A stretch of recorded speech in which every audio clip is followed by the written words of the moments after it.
এই বাহনের ব্যবস্থা করেছে কে? এই জেনজি, এই স্যামড়া, ইরাম করতেছো কিসের জন্য? হ্যাঁ, ইরাম করলে চলবি? হ্যাঁ, বস বস বস বস। আওয়াজ করতেছো কেন? দিবা না, কথা বলতে দিবা না আমাকে? তো এইটা বুঝি তোমাদের ভালোবাসার নমুনা? তোমাদের ভালোবাসার কারণে যদি আমি কোথাও দাঁড়াতেই না পারি, কোথাও বসতে না পারি, কোথাও দুটা কথা বলতে না পারি, এই ভালোবাসা দিয়ে কি হবে আমার?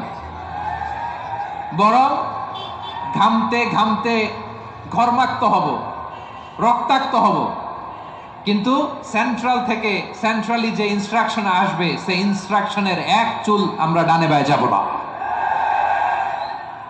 এইটা গণজাগরণের জন্য এইটা দরকার, ইসলামী বিপ্লবের জন্য এইটা দরকার। তো আধা ঘন্টা ধরে যদি তোমাদেরকে থামানোই না যায়, এই লস্কর দিয়ে আমি কি করব? আল্লাহর ওয়াস্তে নো নো নো স্লোগান, চুপচাপ একেবারে আমার দিকে তাকাও। আল্লাহ বললেন ওয়া হামালনাহুম ফিল বাররি ওয়াল বাহর, জলে স্থলে আমি চলাচলের যানবাহনের ব্যবস্থা করেছি। আমরা স্থলে ঘোড়ার উপরে চড়ি, উটের উপরে চড়ি, গাড়ির উপরে চড়ি। এই যে গাড়ির ইঞ্জিন বানাইছি আমরা, এটার মেধা দিয়েছে কে? আবার সাগরের মধ্যে আমরা নৌযান, জলযান, বড় বড় জাহাজ দিয়ে এক মহাদেশ থেকে আরেক মহাদেশ যাই, এক দেশ থেকে মালামাল গুলো আরেক দেশে পাঠাই। সাগরের ভেতরে নৌকাগুলোরে ধরে রাখলো কে? والفلك التي تجري في البحر بما ينفع الناس, মানুষের উপকার আছে এরকম সরঞ্জামাদি নিয়ে সাগরের উপরে বিশাল বিশাল জলযানগুলো চলে। এগুলো ডুবে যায় না, কাত হয়ে যায় না, পড়ে যায় না। এগুলোকে স্থিতিস্থাপকতাকে ঠিক করে রাখলো কে? আপনারা জাহাজ দেখেছেন? জাহাজ, হ্যাঁ, বাড়ি চট্টগ্রাম হইলে দেখতে পারতেন। দেখছেন? বিশাল বিশাল জাহাজ, বিশাল জাহাজ মালামাল নিয়ে এক মহাদেশ থেকে আরেক মহাদেশে যায়। গত মাসে আমার জাপান সফর ছিল। এই যে বাংলাদেশে যে গাড়িগুলো চালান, বেশিরভাগ গাড়ি আসে কিন্তু জাপান থেকে। হাজার হাজার গাড়ি একটা জাহাজ বহন করতে পারে, হাজার হাজার গাড়ি। এটা সাগরের মধ্যে ভাসাইলো কে? সবাই বলুন, ভাসালো কে? হাজার হাজার গাড়ি নিয়ে জাপানিজ গাড়িগুলো আমাদের চট্টগ্রামের এয়ারপোর্টের বন্দরে ভিড়ে। যুক্তরাষ্ট্রে আমি দেখেছি বিশাল বিশাল জাহাজ। আপনারা টাইটানিক জাহাজের নাম শুনেছেন? টাইটানিকেরও 8 গুণ 10 গুণ বড়। সুবহানাল্লাহ কইবেন না? টাইটানিক জাহাজের 8 গুণ 10 গুণ বড় একটা জাহাজ আছে, আইকন অফ দ্য সি, আমি দেখে এসেছি। রয়্যাল ক্যারিবিয়ান দেখে এসেছি। সাগরের সামনে জেটিতে যখন দাঁড়ালাম, জাহাজটা যখন যায়, আমার মনে হচ্ছে একটা শহর, গোটা শহর, the entire city is floating on the water. পুরো একটা শহর মনে হয় পানির উপর দিয়ে ভেসে যাচ্ছে। পড়েন সুবহানাল্লাহ।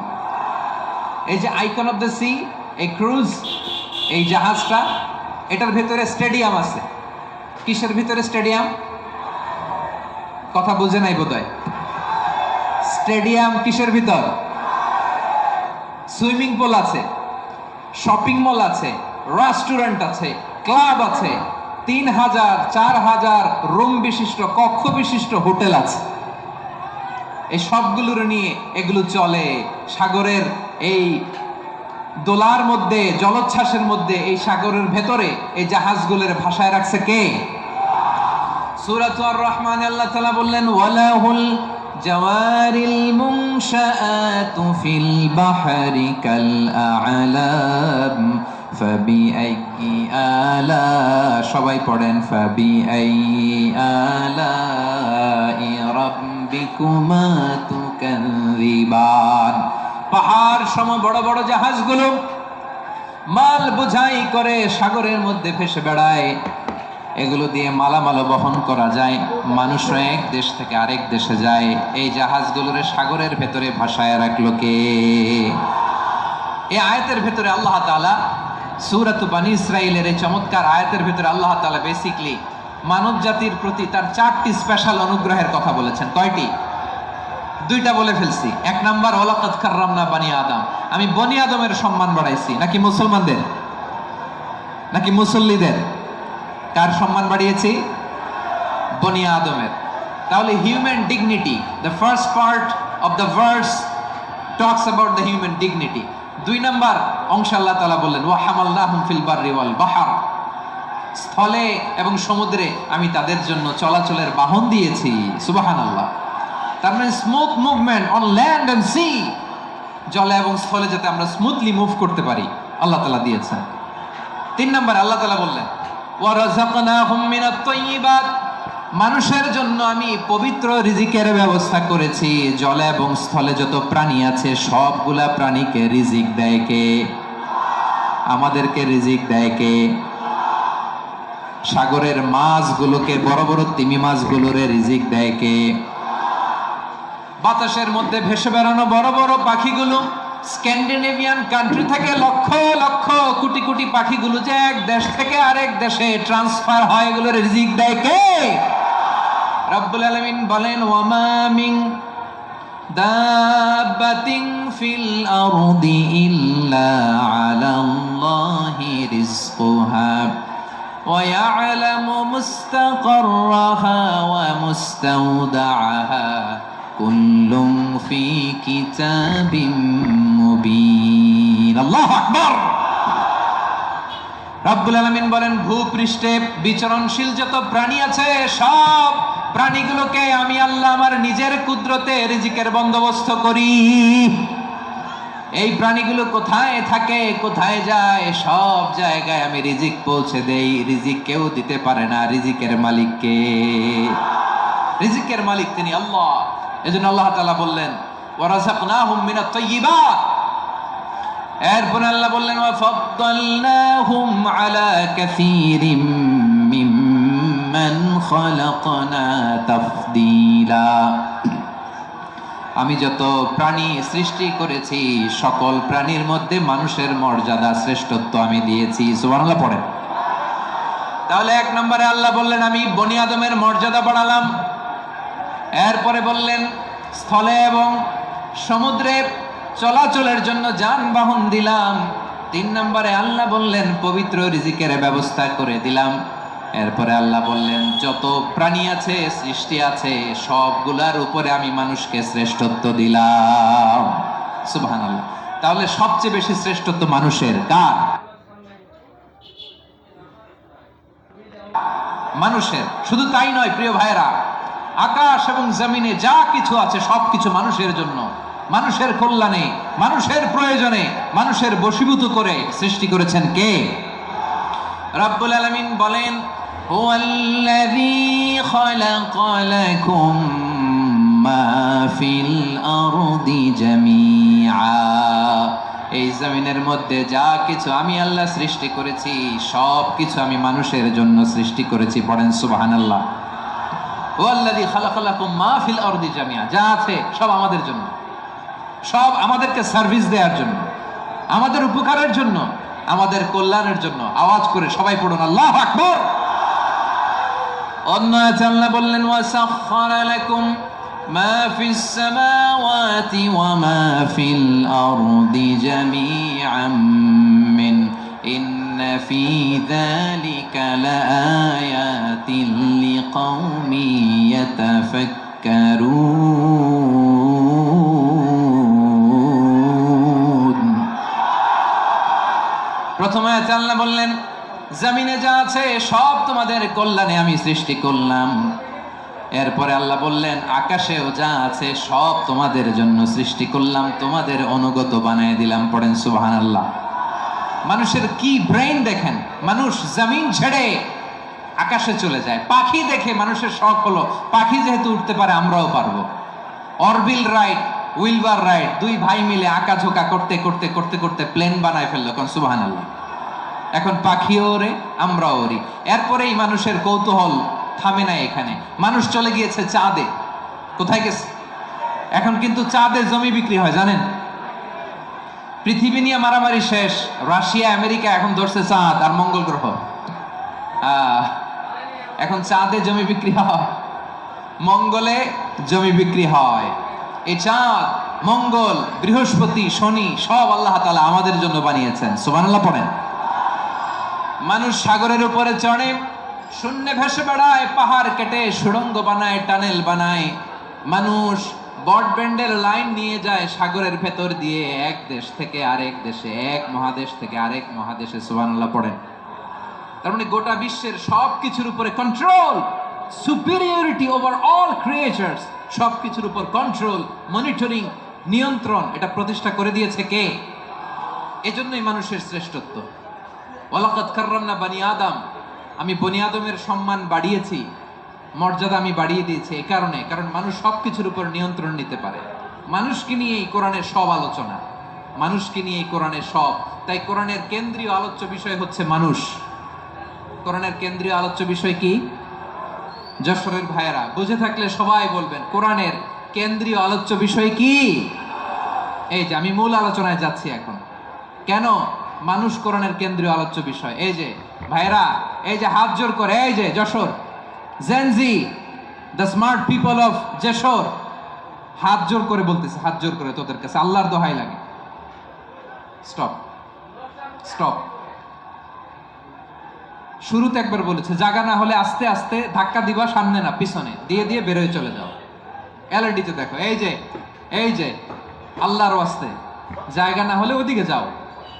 কোরআনের মাহফিলে বিশৃঙ্খলা, এটা কাফিরদের আলামত। কাফিররা শীষ দিত, শীষ। বিশ্বনবী কোরআনের তাফসির করলে কাফিররা শীষ দিত আর ক্ল্যাপিং করত, হুইসেল এন্ড ক্ল্যাপিং। তো আমরা কি এখানে বিশৃঙ্খলা করতে আসছি? তো বারবার থামানো লাগে কেন?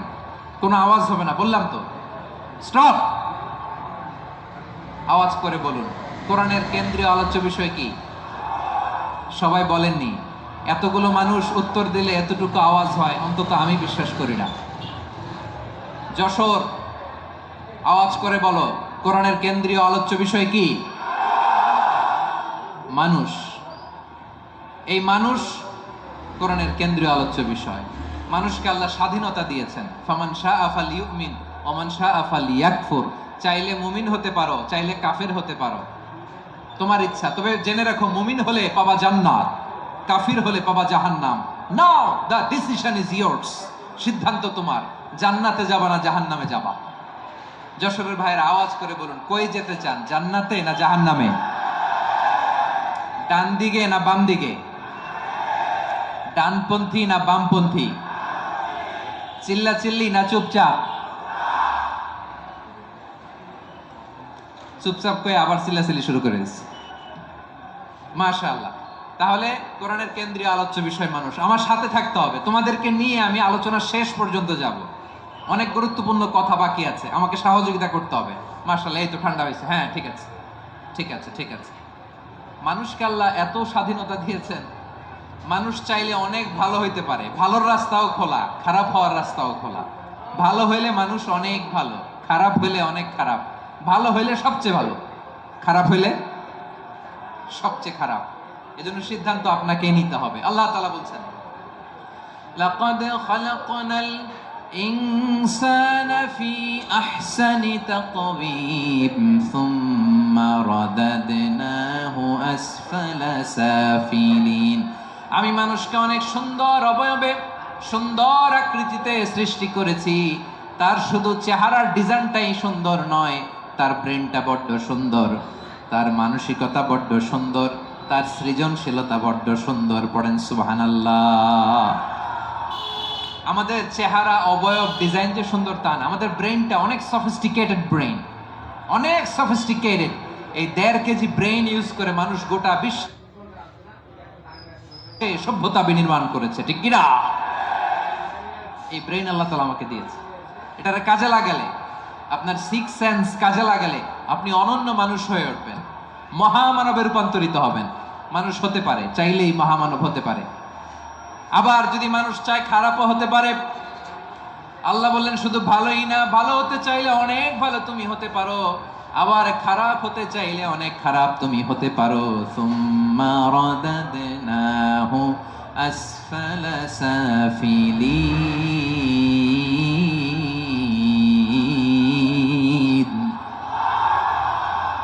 খারাপ হলে একেবারে খারাপ হতে পারো, নিকৃষ্ট হলে একেবারে নিকৃষ্ট হতে পারো, ভালো হলেও ভালো হতে পারো। কোন সুবহানাল্লাহ। এবার আওয়াজ করে বলুন, ভালো হতে চাই না খারাপ, শ্রেষ্ঠ না নিকৃষ্ট? মানুষ ভালো হলে মানুষ ফেরেশতার চেয়েও ভালো, মানুষ খারাপ হলে সে পশুর চেয়েও খারাপ। কথা ঠিক কিনা বলেন? ভালো হলে ফেরেশতার চেয়েও ভালো, খারাপ হলে পশুর চেয়েও নিকৃষ্ট। তার মানে শ্রেষ্ঠত্বে মানুষ, শ্রেষ্ঠত্বে ফেরেশতাকে হার মানায়, আর অধপতনে শ্রেষ্ঠত্বে ফেরেশতাকে ছাড়িয়ে যায়, আর অধপতনে পশুকেও হার মানায়। আই রিপিট, আমি আবারও বলছি, মানুষ শ্রেষ্ঠত্বে ফেরেশতাকে ছাড়িয়ে যায়, আর অধপতনে সে পশুকেও হার মানায়। আওয়াজ করে বলতে হবে ঠিক কি না? এটার প্রমাণ কি? মানুষ শ্রেষ্ঠ হইলে যে ফেরেশতার চেয়েও সেরা, তার প্রমাণ কি? আল্লাহ তাআলা বলছেন, ওয়া ইয কুলনা লিল মালাইকাতি ইসজুদু লিআদাম ফাসাজাদু ইল্লা ইবলিস আবা ওয়াস্তাকবারা ওয়া কানা মিনাল কাফিরিন। আল্লাহ বলেন, স্মরণ করো সে সময়ের কথা যখন আমি ফেরেশতাদেরকে বললাম, ও ফেরেশতারা আদমকে সেজদা দাও। সব ফেরেশতারা সম্মান সূচক সেজদা আদমকে দিল, তারা আদমের জন্য সেজদায় লুটিয়ে পড়লো, একজন ছাড়া, তার নাম ইবলিস। আওয়াজ করে বলেন তার নাম কি? সে অহংকার প্রদর্শন করলো, সে কাফের হয়ে গেল, বাকি সব ফেরেশতারা সেজদা দিল। সুবহানাল্লাহ। আবার আদম আলাইহিস সালামকে আল্লাহ জিজ্ঞেস করলেন, সব বলে দিল উত্তর, কিন্তু ফেরেশতাদেরকে একই প্রশ্ন জিজ্ঞেস করলেন, তারা উত্তর করতে পারে নাই। তার মানে এর মধ্য দিয়ে প্রমাণিত হয়, মানুষ ভালো হলে ফেরেশতার চেয়েও ভালো, ফেরেশতার চেয়েও মানুষের মর্যাদা বাড়িয়ে দিয়েছে কে? সব নূরের ফেরেশতা যখন মাটির আদমকে সেজদা দেয়, এটা প্রমাণ করে ফেরেশতার চেয়েও মানুষের মর্যাদা বাড়িয়ে দিয়েছে কে? তুমি মাটির আদমকে প্রথম সৃষ্টি করিয়া ঘোষণা করিয়া দিলে শ্রেষ্ঠ বলিয়া, তাই তো নূরের ফেরেশতা করে আদমকে সেজদা। ঠিক কিনা বলেন? তাই তো নূরের ফেরেশতা করে আদমকে সেজদা, সবার চেয়ে সম্মান দিলে মাটির আদমকে। আল্লাহু আল্লাহু তুমি জাল্লে জালালুহু, শেষ করা তো যায় না গে তোমার গুণগান। পড়েন না? পড়েন। আল্লাহু আল্লাহু তুমি জাল্লে জালালুহু, শেষ করা তো যায় না গে তোমার গুণগান। আল্লাহু আল্লাহু আল্লাহু আকবার। আদমের মর্যাদা বেশি, মানুষের মর্যাদা বেশি, মানুষ শ্রেষ্ঠ, তার প্রমাণ নূরের ফেরেশতা মাটির আদমকে সেজদা করে। আওয়াজ করে বলেন ঠিক কি না? তাহলে মানুষ ভালো হলে ফেরেশতার চেয়ে ভালো, আবার মানুষ যদি খারাপ হয় সে পশুর চেয়েও খারাপ,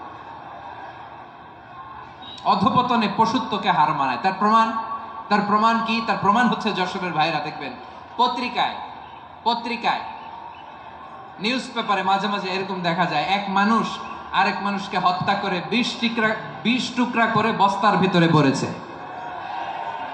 আপনারা এই নিউজ পড়েন নাই না? দেখেন নাই? দেখছেন? মানুষ মানুষকে হত্যা করে কয় টুকরা?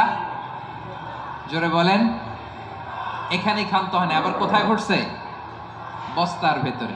আচ্ছা, বুঝে থাকলে আওয়াজ করে বলেন, কোনদিন শুনছেন একটা হাতি আর একটা হাতিকে হত্যা করে 20 টুকরা করছে, এরপরে বস্তার ভিতরে ভরছে? হয়েছে? তাহলে দেখেন, মানুষ যদি খারাপ হয় সে পশুকেও হার মানায়। চিল্লায় বলো ঠিক কিনা? এমনও দুশ্চরিত্র মানুষ আছে যার যার নজর থেকে 6 মাসের ছোট্ট মেয়ে থেকে শুরু করে 80 বছরের বৃদ্ধারাও নিরাপদ নয়।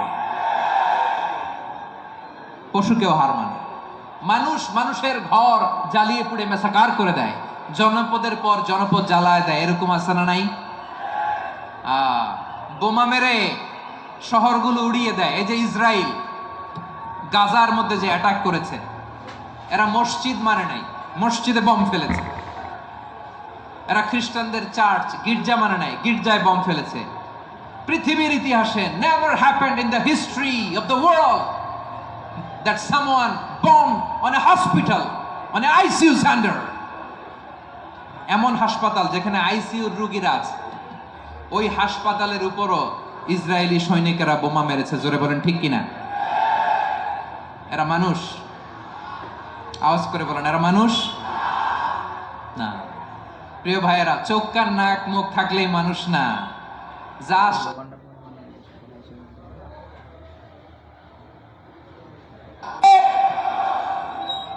এই দুনিয়া এখন তো আর সেই দুনিয়া নাই, মানুষ নামের মানুষ আছে দুনিয়া বোঝাই, সেই মানুষের ভিড়ে আমার আসল মানুষ নাই। ঠিক কিনা? আসল মানুষের বড্ড অভাব, আসল মানুষের বড্ড অভাব। আমার ভাইয়েরা, মানুষ খারাপ হলে পশুকেও হার মানায়। আচ্ছা, আওয়াজ করে বলেন, এই যশোরের ছেলেরা এদিক তাকাও, আওয়াজ করে বলেন, যে ইসরায়েলি সোলজাররা উপর থেকে বোমা মারল, তারাও মানুষ? তারাও কি? ওরাও রক্তে মাংসে মানুষ, ওদেরও পরিবার আছে। বোমা মেরে যেই মেয়েটাকে তারা অনাথ বানায়, ইয়াতিম বানায়, ও কিন্তু বাসায় ওর মেয়েটাকে রেখে আসছে। ঠিক কিনা বলেন? বম্বিং করে যে বাবাকে মেরে, স্বামীকে মেরে স্ত্রীকে বিধবা বানায়, তারও ঘরে স্ত্রী আছে। উপর থেকে বম মেরে মানুষ মেরে দিচ্ছে, তারাও মানুষ। 1945 সালের 6 আগস্ট আমেরিকান সোলজাররা হিরোশিমায় বম মেরেছে। আমি নিজে দেখে এসেছি জাপানের হিরোশিমাতে। সকাল 8:15 মানুষ কেউ অফিসে যাচ্ছিল, কেউ খেতে খামারে কাজ করতে যাচ্ছিল, লিটল বয় নামে একটা বোম মেরেছে তারা। এই বোমের আঘাতে, পারমাণবিক এই বোমার রেডিয়েশনে আঘাতে, বোম ব্লাস্ট হওয়ার পরে মুহূর্তের মধ্যে 1,40,000 নাই। উপর থেকে যারা মারতেছে এরাও মানুষ, যাদেরকে মারলো তারাও। তার মানে মানুষে মানুষে পার্থক্য আছে না? নেই? মানুষে মানুষে পার্থক্য আছে। নাক কান চোখ মুখ থাকলেই মানুষ নয়। বাড়ছে জনসংখ্যা, কমছে মানুষ, চিল্লায় বলো ঠিক কিনা? তাহলে আমরা বুঝলাম, মানুষ ভালো হলে অনেক ভালো, খারাপ হলে অনেক খারাপ। ও আমার কলিজার টুকরা যশোরের ভাইয়েরা, আসুন না 3 দিন ব্যাপী এই তাফসিরুল কোরআনের ঐতিহাসিক প্রোগ্রাম থেকে আমরা সিদ্ধান্ত নেই, আমরা ভালো মানুষ হব নাকি খারাপ মানুষ হব। কলিজা থেকে, প্রাণ থেকে আওয়াজ করে সবাই বলুন, ভালো মানুষ নাকি খারাপ মানুষ? ভালো মানুষ হইতাম। ভালো মানুষ যারা জগৎটাকে এনলাইটেন করবে, যারা এনলাইটেন করবে, যারা সত্যের বীর সেনানী হয়ে দাঁড়াবে, যারা সত্যের পক্ষে কথা বলবে, যারা জালিমের মসনদকে ভেঙে খান খান করে দেবে, এরকম হওয়ার দরকার আছে না নাই? এরকম ভালো মানুষ আমরা হতে চাই কি চাই না? মানুষকে যত্ন নিলে মানুষ যে কত ভালো হয় আপনি কল্পনাও করতে পারবেন না। এই যে আপনাদের যশোরে যে ভালো ছেলেগুলো আছে, যে ভালো তরুণগুলো আছে, যে যুবকগুলো আছে, যে ভালো আলেমরা আছে, ভালো নেতারা আছে, সবাই যদি তাদের মতো হতো, পুরো যশোরটা একটা জান্নাতের টুকরা হয়ে যেত। আওয়াজ করে বলেন ঠিক কিনা? মানুষকে নার্চারিং করলে, মানুষকে পলিশ করলে, মানুষকে গ্রুমিং করলে, মানুষকে সঠিক তারবিয়া দিলে মানুষ অনন্য হয়ে ওঠে। প্রতিটি মানুষ অনন্য। আমি অনন্য, আপনি অনন্য, আমরা সবাই অনন্য। সুবহানাল্লাহ বলেন। মানুষকে আল্লাহ তাআলা দিয়েছেন অসীম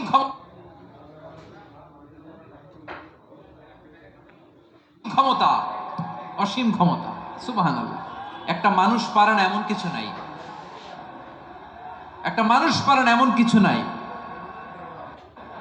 বিশ্বাস করতে হবে, মানুষ যা কল্পনা করতে পারে ওইটা মানুষ করে দেখাতে পারে। যশোরের ভাইয়ের, আই রিপিট, আমি আবারও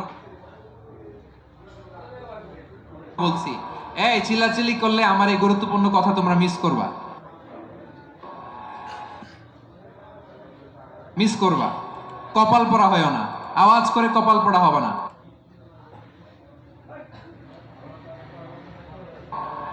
আমার দিকে তাকাও। মানুষ, মানুষ যা কল্পনা করতে পারে সেটা মানুষ করে দেখাতে পারে। তুমি তোমার কল্পনার রাজ্যকে সাজাও, তোমাকে হারাতে পারে এমন কোন শক্তি আল্লাহর জমিনে নাই। তোমার কি শক্তি, কি সম্ভাবনা তুমি জানোই না মিয়া। তুমি এদিকে তাকাও কেন? তোমার রাস্তা তো ওই দূরে। তুমি কোথায় যাবে, আল্লাহ তোমার টেনে কোথায় নিয়ে যাবে তুমি কিছুই জানো না। Plan big, dream big. কল্পনার শক্তিকে বড় করো। মানুষ যা কল্পনা করতে পারে মানুষ তা করে দেখাতে পারে। মানুষের কাছে অসাধ্য কিছু নাই, মৃত্যু ছাড়া, এক্সেপ্ট ডেথ। মৃত্যু ছাড়া মানুষ সবকিছুকে জয় করতে পারে। মৃত্যু ছাড়া যে কোনো অসাধ্যকে সাধন করার ক্ষমতা মানুষকে দিয়ে দিয়েছে কে? হারার জন্য তোমার জন্মই হয় নাই, তোমার জন্ম হয়েছে জিতার জন্য, বিজয়ের জন্য তোমার জন্ম। মানুষের শুরুটাই হয় বিজয় দিয়ে। যশোর, আওয়াজ করে বলো, মানুষের শুরু হয় কি দিয়ে? আমরা যখন আমার পিতার পৃষ্ঠদেশে ছিলাম, পিতার পৃষ্ঠদেশ থেকে শুক্রাণু যখন মায়ের গর্ভদেশে যেয়ে পড়ে, কতটা শুক্রাণু ভ্রমণ শুরু করে জানো? 20 কোটি শুক্রাণু। একবার সিমেন আউট হলে সেখানে 20 কোটি শুক্রাণু থাকে, ভ্রমণ শুরু করে। ওই 20 কোটি শুক্রাণুর মধ্যে থেকে তুমি আমি আজকে এক বিকশিত শুক্রাণু মানব রূপে পৃথিবীতে এসেছি। সুবহানাল্লাহ। ওই 20 কোটি শুক্রাণুর প্রতিযোগিতায় সবাই পেছনে ফেলে সেদিন আমি সফল হয়েছিলাম, সেদিন আমি বিজয়ী হয়েছিলাম। সেদিন আমি এত ছোট ছিলাম, মাইক্রোস্কোপ দিয়েও আমার অস্তিত্ব পাওয়া যায়। আমি এত তুচ্ছ ছিলাম, নগণ্য ছিলাম। আমার কান ছিল না, আমার চোখ ছিল না, আমার হাত ছিল না, আমার জন্য রিকমেন্ডেশন করার মতো মামু ছিল না, খালা ছিল না, কেউ ছিল না। তারপরেও ওই প্রতিযোগিতায়, ওই কম্পিটিশনে যখন আমারে কেউ হারাতে পারে নাই, আল্লাহর জমিনেও আমারে কেউ হারাতে পারে না। হারার জন্য তোমার জন্মই হয় নাই, তুমি আসছোই জিতার জন্য। সুবহানাল্লাহ। বিশ্বনবী বলেন, আন্নাসু মাআদিন কামাআদিনি যাহাবি ওয়াল ফিদ্দা খিয়ারুহুম ফিল জাহিলিয়াতি খিয়ারুহুম ফিল ইসলাম। Peoples are like mines of gold and silver. সোনার খনি, রূপার খনি, এর চেয়েও বড় খনি হচ্ছে এই মানব সম্পদের খনি। আওয়াজ করে বলেন আল্লাহু আকবার। আল্লাহ তাআলা এই সম্পদ আমাদেরকে দিয়েছে। বিশ্বনবী বলেন, মানুষ হচ্ছে খনির মতো। খিয়ারুহুম ফিল জাহিলিয়াতি খিয়ারুহুম ফিল ইসলাম। জাহিলি যুগে যারা সেরা, ইসলামেও তারা সেরা। ইদা ফাকুহু, যদি তারা বুঝবান হয় তাহলে তাদেরকে সেরা বানায় দিবে কে? তাহলে মানুষের চেয়ে সেরা কেউ হতে পারে? মানুষের চেয়ে অনন্য কেউ হতে পারে? মানুষকে কেউ হারাতে পারে? আওয়াজ করে বলো, তোমাকে কেউ হারাতে পারবে? এই সাহস জাগছে আজকের আলোচনা থেকে। আমি তুমি অনন্য, আমাকে তোমাকে হারায় দেওয়া এত সহজ না, ঠিক কিনা? একটা কথা জীবনের সাথে সেট করে নিতে হবে, আমি জিতি নয় শিখি, আমি কখনো হারি না। জীবনের সাথে সেট করে নাও, জেনজি অফ যশোর, আমি কখনো হারি না, আমি হয় জিতি নয় শিখি। চিল্লায় বলো ঠিক কিনা? আমি কখনো হারি না, আমার হারানো এত সোজা না। কি সাহস জাগছে? বুকে সাহস জাগছে? তাকবীর পড়ো, লিল্লাহি তাকবীর। তাহলে বিশ্বনবী বললেন, নাসু মাআদিন, মানুষ হচ্ছে খনি। এই ধাক্কা ধাক্কি, আমি জানি এগুলো ভালোবাসার ধাক্কা ধাক্কি, এজন্য আমি সহ্য করে নেই। এগুলো যে ভালোবাসার ধাক্কা ধাক্কি, এটা আমরা বুঝি। পৃথিবীর কোন আইন, সিকিউরিটি প্রটোকল দিয়ে এটারে মানানো যাবে না, কারণ এটা তো ভালোবাসা, লাভ। লাভ কোনো আইন কানুন দিয়ে বাধা যায় না, মানানো যায় না, ঠিক কিনা বলো?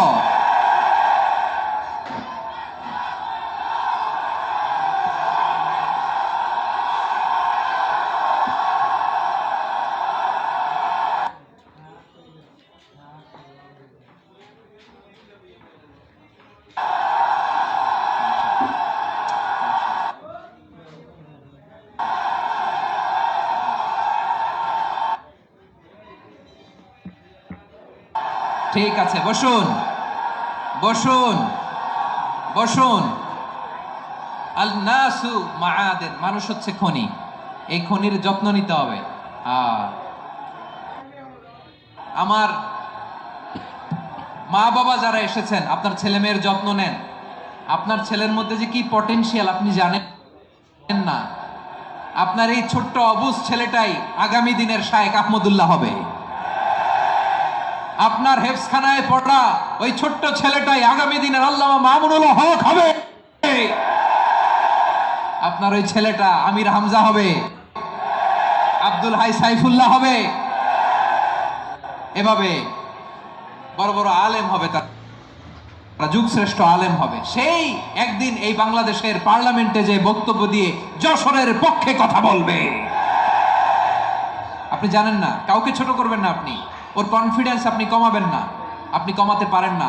প্যান্ডেলে আমার যে মা বোনেরা আছেন, ছেলে মেয়েদেরকে কখনো ছোট করে কথা বলবেন না। ও যে কোথায় যাবে আপনি জানেন না, আপনি মা হয়ে তাকে সাহস দিবেন, তার কল্পনার জগৎটাকে সাজাতে তাকে উৎসাহিত করবেন, ঠিক কিনা বলেন? আর আমার প্যান্ডেলের আমার প্রিয় শ্রদ্ধাশীলা মায়েরা বোনেরা, আপনারা তো আরো দামি সম্পদ। বিশ্বনবী বলেন, আর দুনিয়া কুল্লুহা মাতা। আল্লাহ আল্লাহ আল্লাহ, বিশ্বনবীর কথার ওজন দেখেন। আর দুনিয়া কুল্লুহা মাতা ওয়া খায়রু মাতা'আদ দুনিয়াল মারআতুস সালিহা। বিশ্বনবী বলেন, দুনিয়ায় যা দেখো সব আল্লাহর দেওয়া অ্যাসেট, মানে সম্পদ। আর এত অ্যাসেটের ভিড়ে সবচাইতে শ্রেষ্ঠ সম্পদ হচ্ছে নেককার নারী। সুবহানাল্লাহ। ভাইয়েরা বোনের সাথে খারাপ আচরণ করো না, সন্তান মায়ের সাথে খারাপ আচরণ করো না। আমাদের মায়েরা আমাদের asset, they are our priceless asset. কারণ এই মায়েদের পেটে এসেছে আল্লাহর ওলিরা, এই মায়েদের পেটে এসেছে খান জাহান আলী, এই মায়ের পেটে এসেছে শাহজালাল ইয়ামানি, এই মায়ের পেটে এসেছে আল্লাহর সব নবীরা। নাকি নবীরা আকাশ থেকে ধপ করে জমিনে নেমে আসছে? মায়ের পেটে আসছে। এই মায়ের পেটগুলো খনি। আমার সম্মানিতা মায়েরা বোনেরা, নিজেকে ইসলাম দিয়ে সাজান, নিজেকে ইসলাম দিয়ে সাজান, নিজেকে পবিত্র রাখুন, নিজের আব্রু ইমান ইজ্জতের হেফাজত করুন, কোরআন পড়ুন, সুন্নাহ পড়ুন। আপনি জানেন না আপনার গর্ভে কে আসছে, কোন ক্ষণজন্মা পুরুষকে আল্লাহ তাআলা আপনার গর্ভে পাঠাবে আপনি জানেন না। মায়েরা নিজেদেরকে পবিত্র রাখুন, ইসলাম চর্চা করুন, কোরআন চর্চা করুন, নৈতিকতা দিয়ে নিজেকে সাজান। যশোরের জেনজি, নিজেদেরকে প্রস্তুত রাখো আগামীর বাংলাদেশের জন্য। নৈতিকতা, মোরালিটি, ভ্যালিউজ দিয়ে নিজেকে সাজাও, ইসলাম দিয়ে নিজেকে সাজাও। কারণ আগামীর বাংলাদেশ ইসলামের বাংলাদেশ। বাংলাদেশের আসল পরিচয় ইসলাম। বাংলাদেশের আসল পরিচয় কি? সবাই বলে না। বাংলাদেশের আসল পরিচয় কি? এই ইসলাম নিয়ে আমরা সংসদ ভবন সাজাবো, রাজি আছি না নাই? শেকড় ভুলে যাওয়া যাবে না। আমরা ধাপে ধাপে শারিয়া আইনের দিকে যাব ইনশাআল্লাহ, কিন্তু জঙ্গিবাদ দিয়ে নয়, কট্টরপন্থা দিয়ে নয়। আমরা ইন্টেলেকচুয়ালি, গ্রাজুয়ালি, ধাপে ধাপে শারিয়া আইনের দিকে মুভ করব ইনশাআল্লাহ। বলো লিল্লাহি তাকবীর। এদেশের আসল পরিচয় সবাই বলে না, আওয়াজ করে, এদেশের আসল পরিচয়।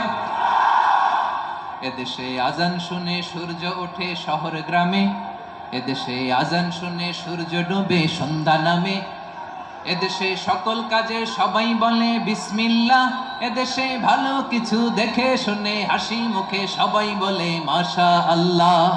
সুবহানাল্লাহ সুবহানাল্লাহ সুবহানাল্লাহ সুবহানাল্লাহ সুবহানাল্লাহ সুবহানাল্লাহ সুবহানাল্লাহ সুবহানাল্লাহ। ও নবীন তরুণ, তোমার কিসের এত ভয়? জেনে রেখো বাংলাদেশের আসল পরিচয়। বাংলাদেশের আসল পরিচয় ইসলাম। আওয়াজ তুলে বলো, আসল পরিচয় কি? এদেশে পরস্পরে দেখা হলে দেয় সালাম, এদেশে আমজনতার হৃদয় জুড়ে পাক্কা আলাম, ঠিক কি না? এদেশে বিপদ এলে সর্বজনে সর্বক্ষণে দোয়া পড়ে ইন্না লিল্লাহ সুবহানাল্লাহ সুবহানাল্লাহ সুবহানাল্লাহ সুবহানাল্লাহ।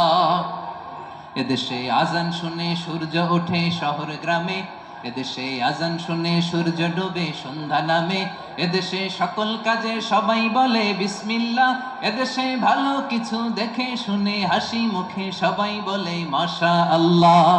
সুবহানাল্লাহ, আওয়াজ করে সুবহানাল্লাহ সুবহানাল্লাহ সুবহানাল্লাহ সুবহানাল্লাহ। সবাই একসাথে সুবহানাল্লাহ, সুবহানাল্লাহ, সুবহানাল্লাহ, সুবহানাল্লাহ। এদেশের আসল পরিচয় কি? আওয়াজ করে বলতে ভয় লাগে। এদেশের আসল পরিচয় অফিসে, ডিসি অফিসে লা ইলাহার পতাকা ঝুলুক আমরা চাই কি চাই না? কারা কারা চাই হাত তুলে আল্লাহরে দেখায়।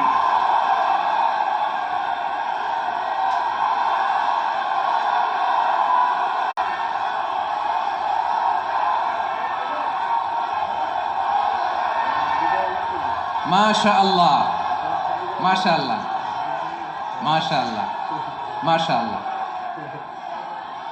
যশোর, আওয়াজ করে বলো, ভালো মানুষ না খারাপ মানুষ? বুঝে বলছে তো?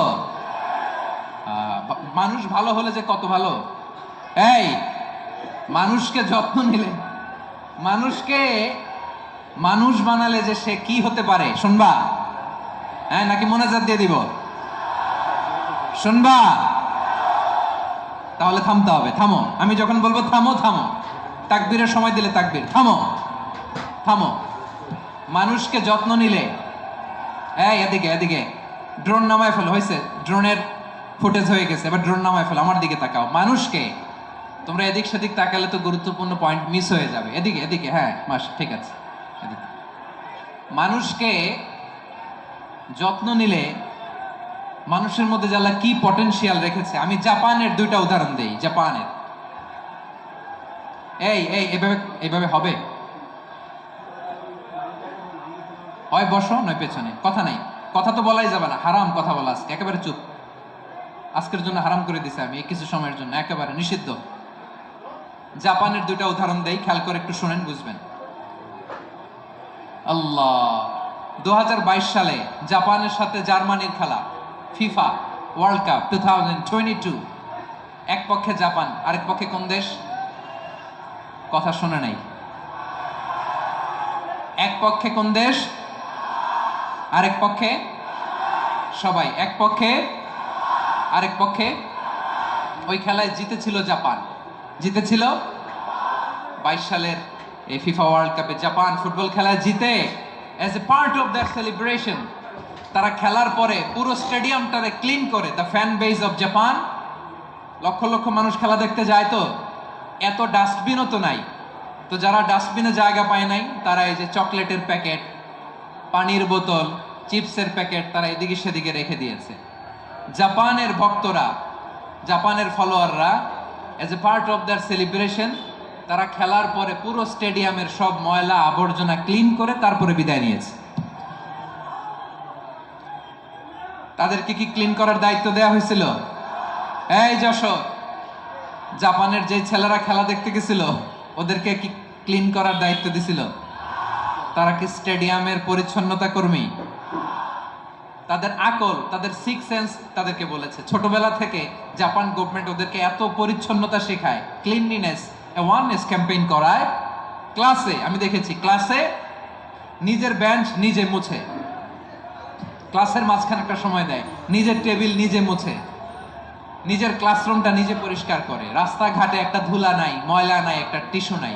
খেলার পরে গোটা বিশ্বকে তাক লাগিয়ে দিয়েছে। জাপানের ফ্যানরা সবার রেখে যাওয়া গার্বেজ, টিস্যু, বোতল পরিষ্কার করে তারপরে স্টেডিয়াম থেকে বিদায় নিয়েছে। আমরা কেন এমন হইতে পারলাম না?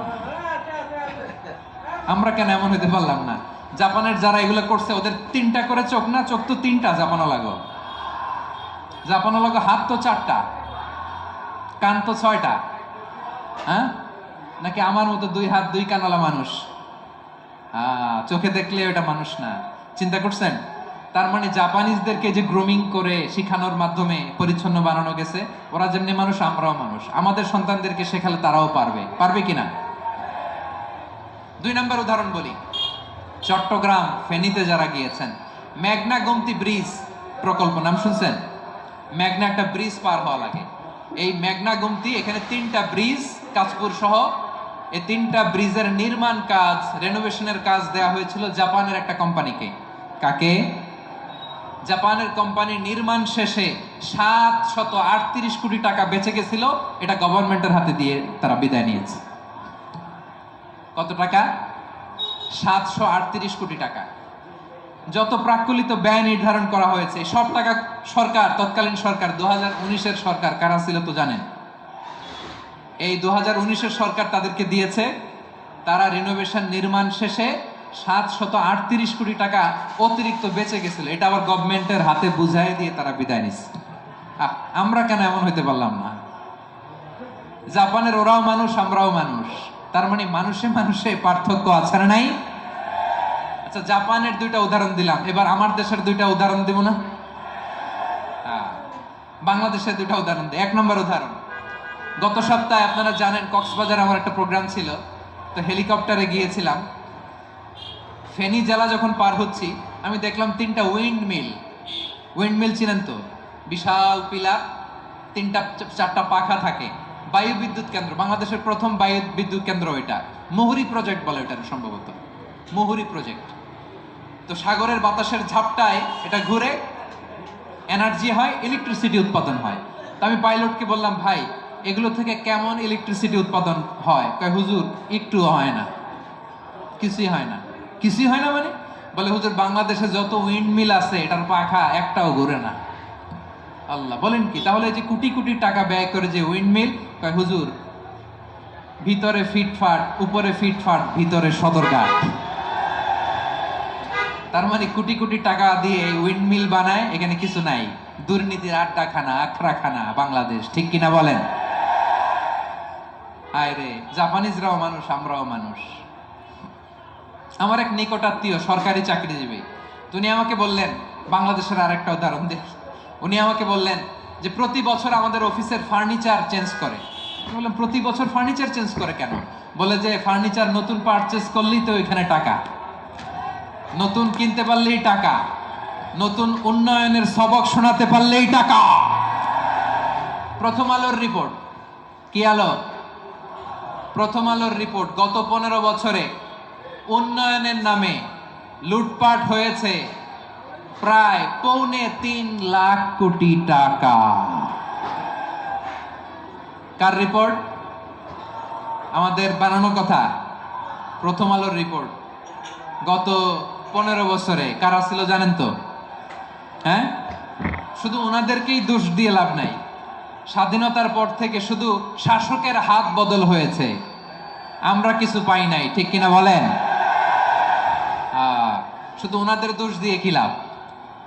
একদল খাইছে, আরেক দল খাওয়ার জন্য রেডি হয়ে আছে। আমরা এরকম চাই না। আমরা চাই স্বাধীন সার্বভৌম বাংলাদেশ। আমরা চাই দুর্নীতিমুক্ত বাংলাদেশ। আমি নিউজটা যে কতবার বললাম, এটা কি সম্ভব? 3.25 লাখ কোটি টাকা লুটপাট, মানে লুটপাট করতে করতে এদেশের জনগণকে ফুটপাতে বসায় দিচ্ছে। প্রিয় ভাইয়েরা, জাপানের মানুষও মানুষ, আমরাও মানুষ। সিদ্ধান্ত আপনার, কোন মানুষ হবেন, ভালো মানুষ না খারাপ মানুষ? আজকের আলোচনার বিষয় হচ্ছে মানব সম্পদের উন্নয়ন, human resource development. It's a process to increase the capacity of knowledge, skill, capacity of the people of a country. একটা দেশের মানুষের জ্ঞান, তাদের দক্ষতা কি করে বাড়ানো যায়, বাড়িয়ে দেশের উন্নয়ন করানো যায়, এটাই হচ্ছে মানব সম্পদ উন্নয়নের মূল কথা। তাহলে মানব সম্পদ হচ্ছে একটা দেশের সবচাইতে শক্তিশালী পুঁজি। প্রাকৃতিক সম্পদ, খনিজ সম্পদের চেয়েও দামি হচ্ছে মানব সম্পদ। আমার প্রিয় যশোর, প্রাকৃতিক সম্পদ, খনিজ সম্পদের চেয়ে দামি সম্পদ কি সম্পদ? আল্লাহ তাআলা দয়া করে আমাদেরকে এই মানব সম্পদ দিয়েছেন। আসুন আমাদের এই মানুষগুলোকে আমরা সোনার মানুষ বানাই। রাজি আছেন তো সবাই? রাজি আছেন? মানুষ পারে না এমন কোনো কিছু নাই, চাইলে সব পারে। এজন্য মানুষকে তারবিয়া দিতে হবে, যথাযথভাবে তাদেরকে গড়তে হবে। আসুন আমরা সিরাতের আয়নায় বিশ্বনবীর জীবনী থেকে দেখি তিনি কিভাবে হিউম্যান রিসোর্সকে ম্যানেজ করতেন। যদি আপনাদের সময় হয়, দু একটা উদাহরণ দিয়ে আজকে আমি আমার আলোচনার বিদায় নিব। হবে সময় হবে কয়েক মিনিট? হ্যাঁ, শান্ত থাকবেন তো? শান্ত থাকবা? হ্যাঁ, ঠিক আছে। এই ধাক্কার মধ্যে ঢুকছে, এবার মজা বুঝতেছে তো? হ্যাঁ, মানা করছিলাম না? ঠিক আছে, টের পাও। হ্যাঁ, ঠিক আছে। যে আওয়াজ করবে আমি ওকে দেখতেছি, কে কে আওয়াজ করে দেখতেছি। শেষ কথা, শেষের দিকে চলে আসছি। বিষ্ণু ইসলাম কিভাবে হিউম্যান রিসোর্সকে ম্যানেজ করতেন, মজার কথা আছে কয়েকটা, বলে বিদায় নিব। বিশ্বনবী কিভাবে এই মানব সম্পদকে ম্যানেজ করতেন। বিশ্বনবী he was a very good talent hunter, চৌকস ট্যালেন্ট হান্টার ছিল। কার মধ্যে কি ট্যালেন্ট আছে দেখলেই বুঝে ফেলতেন। সুবহানাল্লাহ পড়বেন না? কি নবী আমরা পেয়েছি। He was a very good talent hunter. আমার নবী তিনি চৌকস ট্যালেন্ট হান্টার ছিলেন। কার মধ্যে কি প্রতিভা বের করতেন, ওই প্রতিভাকে ইসলামের কল্যাণে কাজে লাগাতেন। সুবহানাল্লাহ বলেন। যাকে যেই জায়গায় সেট করলে ভালো হবে তাকে ওই জায়গায় সেট করতেন। কয়েকজন সাহাবীর জীবনী শোনাই। আবু মাহজুরা রাদিয়াল্লাহু তাআলা আনহু, মক্কার মুয়াজ্জিন, আগে ছিল মুশরিক পরে হয়েছেন মুমিন। উনি কিভাবে মুমিন হইলেন এই ঘটনাটা একটু আপনাদের শোনাতে চাই। তা আপনাদের তো সময় নাই হাতে, হ্যাঁ সময় আছে? এই জেনজি শেষ করে দিল আজকের প্রোগ্রামটা। 1 ঘন্টা ধাক্কা ধাক্কি করে কেমনে দাঁড়ায় আছে আমি বুঝলাম না।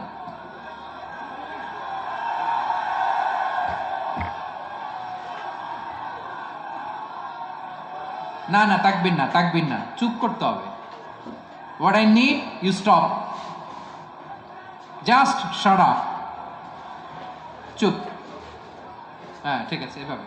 আবু মাহজুরা রাদিয়াল্লাহু তাআলা আনহু কিভাবে মুসলিম হলেন আওয়াজ করে শুনেন।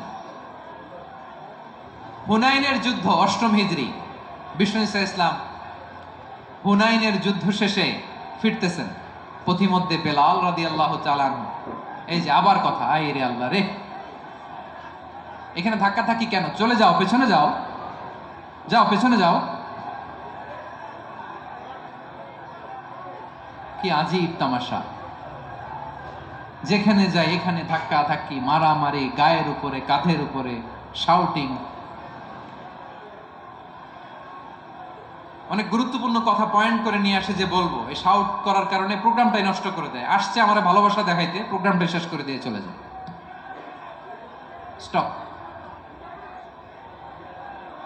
আবার কথা বল, স্টপ। হুনাইনের যুদ্ধে 8ম হিজরি, কত হিজরি সবাই বলেন না একটু, কত হিজরি? 8ম হিজরিতে হুনাইনের যুদ্ধে রাসূল সাল্লাল্লাহু আলাইহি ওয়াসাল্লাম ফিরে আসতেছেন মদিনায়। পথিমধ্যে বেলাল রাদিয়াল্লাহু তাআলা আনহু আযান দিচ্ছেন। কি দিচ্ছেন? তো পাশে ছিল মুশরিকদের একটা পল্লী, কিছু মুশরিক তরুণ, কিছু অমুসলিম কিশোর, তারা আযানকে ব্যঙ্গ করতেছে। আমাদের বাংলায় মুখ ভেঙ্গানো বলে আর কি। বেলাল রাদিয়াল্লাহু তাআলা আনহু আযান দিচ্ছেন, ওই বাচ্চাগুলো মুশরিক, তো ওরা আযানকে ব্যঙ্গ করতেছে, বিকৃতি করে ওরাও আযান দিচ্ছে। উদ্দেশ্য হচ্ছে আযানকে নিয়ে ঠাট্টা করা। উদ্দেশ্য কি? ঠাট্টা করা। ব্যাপারটা মনে কষ্ট পাওয়ার মতো ব্যাপার না? কিন্তু বিশ্বনবী ওইখানে দেখেন কি খুঁজলেন। বিশ্বনবী খেয়াল করলেন অমুসলিম কিশোরদের মধ্যে থেকে একটা কিশোরের গলাটা বড় দরাজ গলা, কণ্ঠটা বড় সুন্দর। খেয়াল করে দেখলেন যে কিছু কিশোর বেলালের আযানকে ব্যঙ্গ করে, বিকৃতি করে, কিন্তু একজনের কণ্ঠ দেখতে পাচ্ছেন না এত দূরে, কিন্তু কণ্ঠটা বড় সুন্দর, দরাজ গলা। বিশ্বনবী সাহাবীদেরকে বললেন, ধরো এগুলারে, ধরো। সবগুলারে ধরে বিশ্বনবীর সামনে আনা হলো। ওরা হাঁটু গেড়ে বসলো। বিশ্বনবী বললেন, তোমাদের মধ্যে কে যেন ব্যঙ্গ করে আযান দিচ্ছিল, তার গলাটা বড় উঁচু, গলার বেসটা বড় মজবুত, মেলোডিয়াস, সুমধুর কণ্ঠ, কে? আবু মাহজুরা বলে, আমার বন্ধুরা সবাই আমার দিকে আঙ্গুল দেখায়, আমি পড়ে গেছি বিপদে। রাসূল সাল্লাল্লাহু আলাইহি ওয়াসাল্লাম বাকি অমুসলিম তরুণদেরকে ছেড়ে দিলেন, বললেন তোমরা যাও। এবার আবু মাহজুরারে পাইছে। আবু মাহজুরার চুলের মধ্যে হাত দিলেন বিশ্বনবী, মাথায় হাত দিয়ে বললেন, এবার আযান দাও দেখি। আবু মাহজুরা বলে, আমি তো আযান দিতে জানি না, কারণ আমি তো বেলালেরটা শুইনা দিছি, আমার তো মুখস্থ নাই, আমি তো আযান দিতে জানি না। বিশ্বনবী বললেন, জানো না? তাহলে আসো আমি তোমারে শিখাই দেই। সুবহানাল্লাহ পড়েন। আবু মাহজুরা হাঁটু গেড়ে বসে, বিশ্বনবীর মোবারক হাত আবু মাহজুরার চুলের মধ্যে। বিশ্বনবী আযানের মুআল্লিম আবু মাহজুরাকে বলতেছে, ঠিক আছে তোমারে শিখাই দিচ্ছি, আমি যা যা বলবো আমার সাথে সাথে বলো, পারবা? আবু মাহজুরা বলে, পারবো। বিশ্বনবী আযান দিচ্ছেন, মাথায় হাত দিয়ে আল্লাহু আকবার,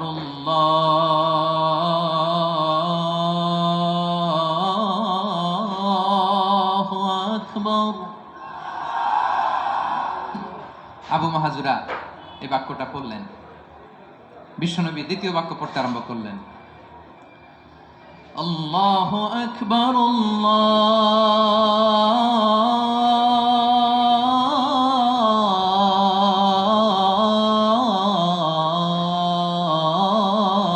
আল্লাহু আকবার।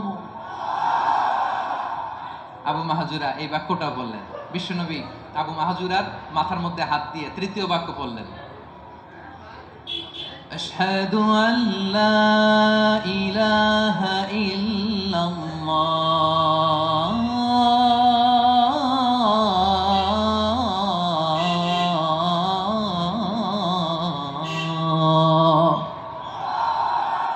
আবু মাহাজুরা তৃতীয় বাক্য পড়লেন। বিশ্বনবী একটা বাক্য পরে আবু মাহাজুরা পরে, বিশ্বনবী পরে আবু মাহাজুরা পরে। আবু মাহাজুরা কিন্তু অমুসলিম, মুশরিক। আবু মাহাজুরা বলে, এক একটা বাক্য পড়ি আমার কলিজাটা গলে ঠান্ডা হয়ে যায়। এতদিন মোহাম্মদকে গালি দিতাম, এখন মোহাম্মদ আমার মাথায় যখন হাত রাখছে আমার সারা শরীর ঠান্ডা হয়ে গেছে। বিশ্বনবী আজান শিখাচ্ছেন, একটা একটা বাক্য পড়ে আবু মাহাজুরাও পড়ে, বিশ্বনবী পড়ে আবু মাহাজুরাও পড়ে।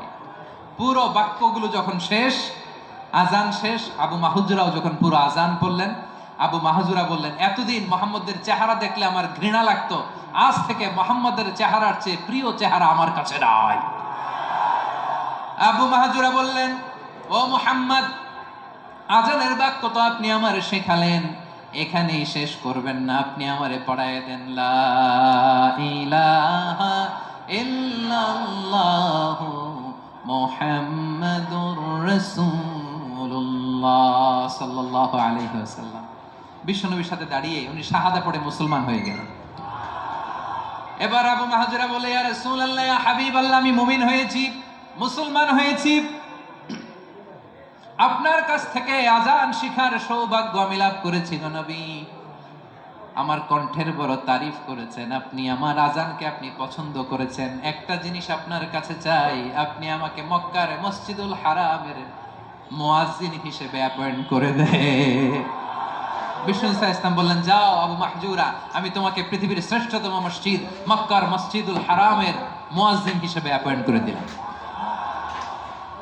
দেখছেন কিভাবে ট্যালেন্ট হান্টিং করতে হয়, কিভাবে হিউম্যান রিসোর্স মানব সম্পদকে ব্যবহার করতে হয়। আসছিল আজানকে ভেঙাইতে, আসছিল কেন? আজানকে ব্যঙ্গ করার জন্য, বিকৃত করার জন্য। আজানকে বিকৃত করতে যে ইসলামের সবচেয়ে শ্রেষ্ঠ মসজিদের মুয়াজ্জিন হয়ে গেল। পড়েন সুবহানাল্লাহ।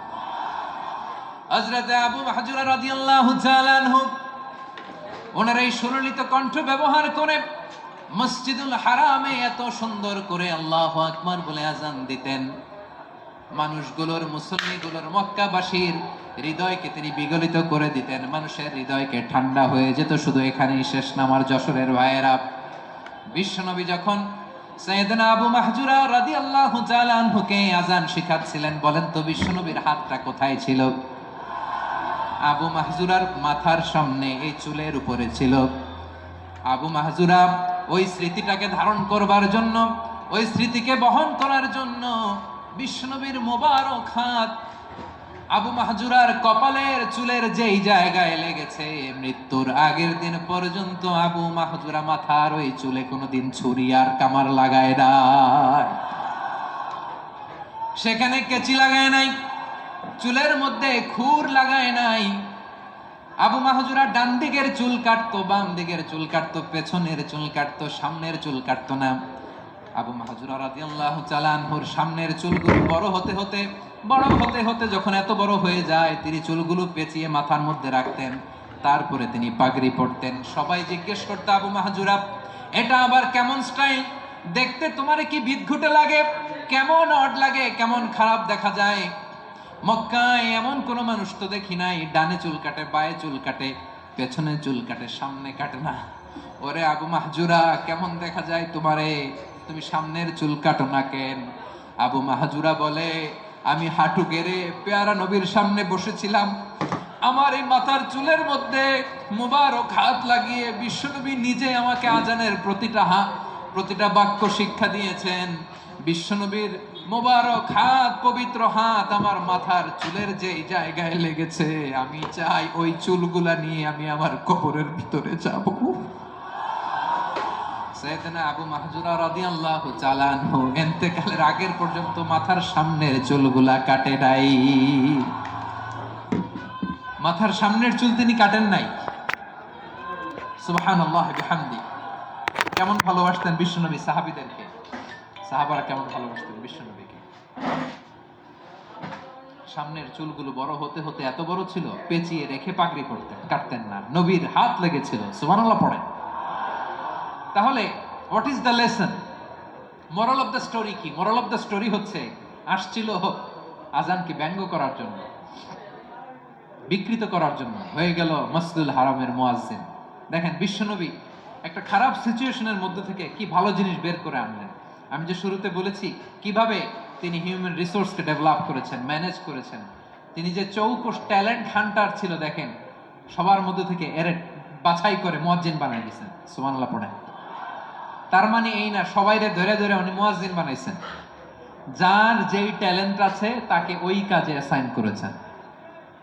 যার যেই প্রতিভা আছে তার প্রতিভাকে ইসলামের কাজে লাগিয়েছেন। সুবহানাল্লাহ পড়েন। যায়েদ বিন সাবিত রাদিয়াল্লাহু তাআলা আনহু নাম শুনেছেন? যশোর কথা বেরোয় না। যদি জিজ্ঞাসা সালমান খানের নাম শুনছেন, সবাই হাত তুলবে, জি হুজুর শুনছি, মানে সব দেখা শেষ। সালমান খান, আমির খান, অমুক খান, সব খান মুখস্থ, কিন্তু যায়েদ বিন সাবিতের নাম মুখস্থ নাই মুসলমানদের। যে সাহাবী মাথার সামনের চুল কাটে নাই, মসজিদুল হারামের মুয়াজ্জিন বানাইছেন বিশ্বনবী, সাহাবীর নাম কি? খায়া ফেলাইছে, স্লোগানের সাথে খায়া ফেলাইছে। আবু মাহজুরা। কি নাম? আবু মাহজুরা আল জুমাহি রাদিয়াল্লাহু তাআলা আনহু। এই নামটা আজকে নিয়ে যাইতে হবে যশোর। আবু মাহজুরা রাদিয়াল্লাহু তাআলা আনহু। দুই নম্বরে বলছিলাম যায়েদ বিন সাবিত রাদিয়াল্লাহু তাআলা আনহু। বিশ্বনবী দেখলেন মদিনার এই আনসারী সাহাবী হাইলি ট্যালেন্টেড, ইন্টেলেকচুয়াল, মেরিটোরিয়াস, জ্ঞানের প্রতি তার আকর্ষণ, মারাত্মক আকর্ষণ। বিশ্বনবী তাকে দায়িত্ব দিলেন, কোরআন যা নাজিল হয় তুমি লিখো, কাতিবুল ওয়াহি বানায় দিলেন। সুবহানাল্লাহ। যায়েদ বিন সাবিতরে আবার আজান শিখান নাই, কারণ তার মধ্যে বিশ্বনবী প্রতিভা দেখেছেন, একাডেমিক প্রতিভা। বিশ্বনবীর একাডেমিক প্রজেক্টগুলো তিনি হ্যান্ডেল করতেন। যায়েদ বিন সাবিত ছিল বিশ্বনবীর ব্যক্তিগত সচিব। কি ছিল? ব্যক্তিগত সচিব। বোঝেন নাই? বিশ্বনবীর ব্যক্তিগত সচিব এবং দোভাষী। ইহুদিরা কিছু লিখে দিলে এটার অর্থ বিশ্বনবীরে বুঝায় দিতেন, আবার ইহুদিদের কাছে কিছু লিখতে হলে তিনি লিখে দিতেন।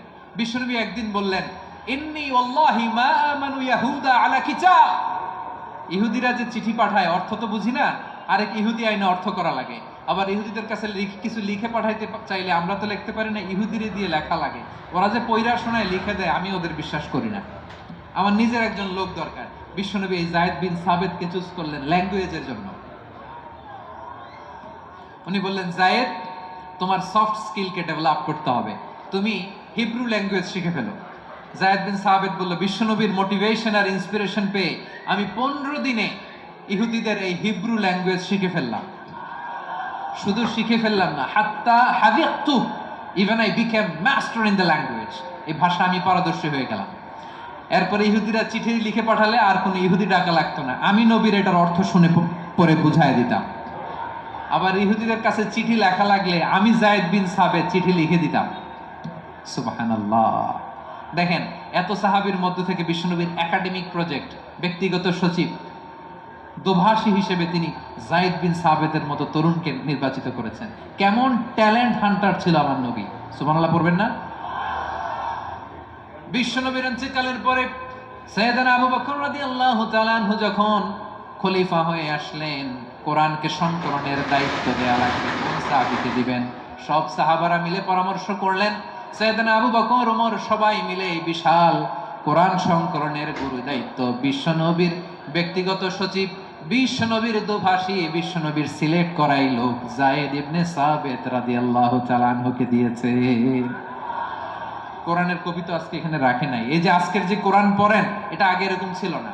কোরআন নাজিল হলে সাহাবারা চামড়ার, ওটের চামড়ায় লিখে ফেলতো, ওটের চ্যাপ্টা হাড্ডির মধ্যে লিখে ফেলতো, গাছের গুড়ির মধ্যে লিখে ফেলতো, বিভিন্ন জনের কাছে ছড়ানো ছিটানো ছিল। আবু বকর রাদিয়াল্লাহু তাআলা আনহু একসাথে করলেন। পরবর্তীতে উসমান রাদিয়াল্লাহু তাআলা আনহু একসাথে করলেন 114 সূরার। এখন এই মুসহাফ, এই কম্পাইলেশন, এই কপি আমরা পেয়েছি, যার হিউজ কন্ট্রিবিউশন ছিল।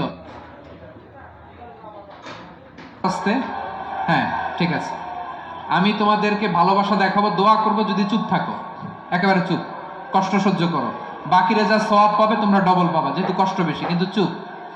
3 নম্বর সাহাবীর নাম মুসআব। এই ধাক্কাধাক্কি কেন, ধাক্কাধাক্কি কেন রে ভাই? না না না, এরকম হইলে আসবো না যশোর, আমি আর আসবো না। হয় পিছনে চলে যাও, নাহলে চুপ, ধাক্কাধাক্কি নেই। 3 নম্বর সাহাবীর নাম মুসআব। কি নাম?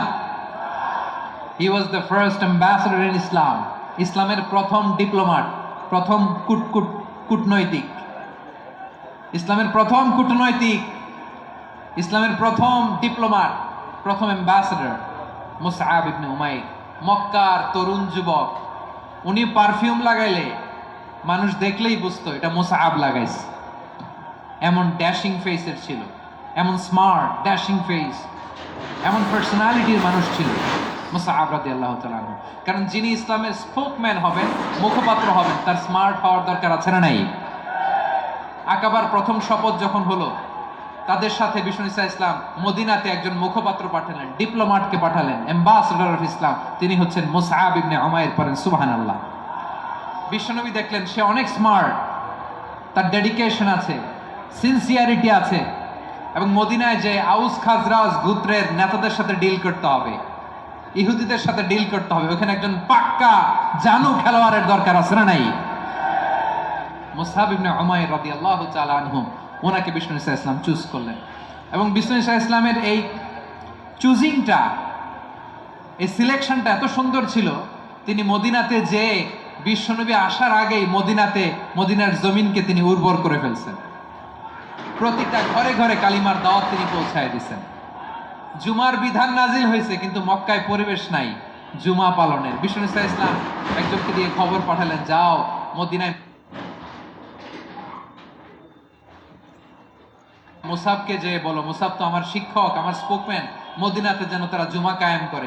বিশ্বনবীর আগেই মুসআব মদিনার মুসলিমদেরকে নিয়ে মদিনায় প্রথম জুমা কায়েম করে ফেলছে। কোন সুবহানাল্লাহ। ডিপ্লোম্যাটদের কেমন হইতে হয়, অ্যাম্বাসেডারের কেমন হইতে হয়, মুসআব রাদিয়াল্লাহু তাআলা আনহুর কাছ থেকে শিখে নাও। মুসআব নামটা কেমন লাগে? যশোর যাদের সন্তান হবে, ছেলে সন্তান, আমার রাস্তায় পাইলি সবাই জিজ্ঞেস করে, হুজুর একটা নাম দেন, আমার ছেলে হবে। যশোরবাসীর জন্য আমি একটা নাম দিয়ে দিলাম, নাম রাখতে হবে মুসআব। কি নাম?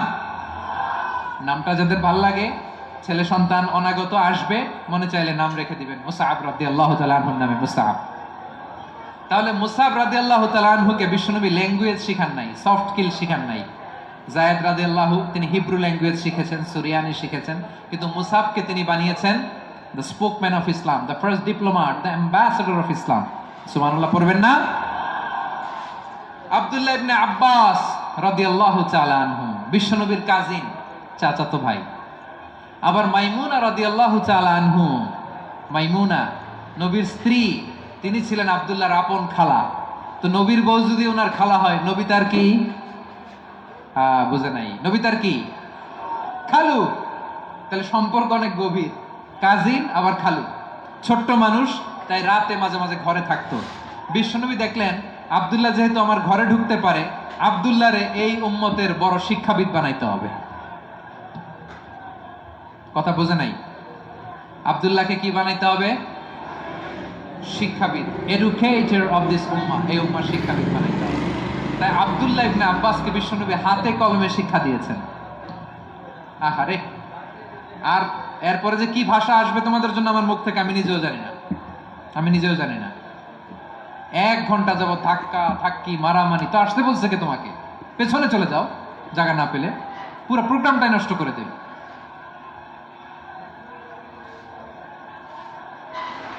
জি, আমার দিকে তাকান, আমি শেষ করে দিচ্ছি। হবে না, ইন্টেলেকচুয়াল আলোচনা এখানে হবে না, আমি বুঝতে পারছি, আমি শেষ করে দিচ্ছি।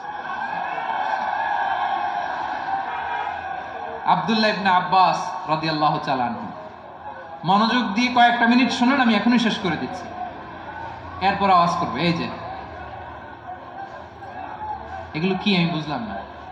আমি বললাম না সব করা যাবে, বসে যাও, শুয়ে যাও, চলে যাও, আওয়াজ করা যাবে না। অন্যকে বসো এটাও বলার দরকার নাই, জাস্ট এদিকে তাকাও। আল্লাহ। আব্দুল্লাহ ইবনে আব্বাস রাদিয়াল্লাহু তাআলা আনহু, ওনাকে বিশ্বনবী হাতে কলমে শিক্ষা দিয়েছেন, যেহেতু উম্মতের শিক্ষাবিদ হবেন, এডুকেটেড হবেন। তো বিশ্বনবী রাতে যখন তাহাজ্জুদ পড়তেন, ছোট্ট আব্দুল্লাহ ঘরে থাকতো। বুঝতে পেরেছেন? ছোট্ট মানুষ তো ঘরে থাকতো। তো বিশ্বনবী তাহাজ্জুদের জন্য একবার দাঁড়িয়েছেন, ছোট্ট আব্দুল্লাহ ওযু করে দাঁড়াইছে। আচ্ছা বলেন তো, ইমাম আর মুসল্লি মোট যদি দুইজন হয়, একজন ইমাম একজন মুসল্লি, তো মুসল্লি ইমামের কোন দিকে দাঁড়াবে? ডানে দাঁড়াবে। ছোট্ট আব্দুল্লাহ বুঝে নাই, বিশ্বনবী তাহাজ্জুদ শুরু করেছেন, উনি একতেদা করছেন আর দাঁড়াইছেন বায়ে। কোথায় দাঁড়িয়েছেন? আব্দুল্লাহ বলেন, যখন আমি বায়ে দাঁড়ালাম, আখাযা রাসূলুল্লাহ সাল্লাল্লাহু আলাইহি ওয়াসাল্লাম উযুনি আল ইউমনা ইয়াফতিলুহা, বিশ্বনবী নামাজরত অবস্থায় আমার কান ধরে টেনে আমার ডান দিকে এনে দাঁড় করায় দিলেন। পড়েন সুবহানাল্লাহ। দেখেন, হাতে কলমে শিক্ষা। আর জীবনে ভুল হবে? কথা কয় না, আর ভুল হবে?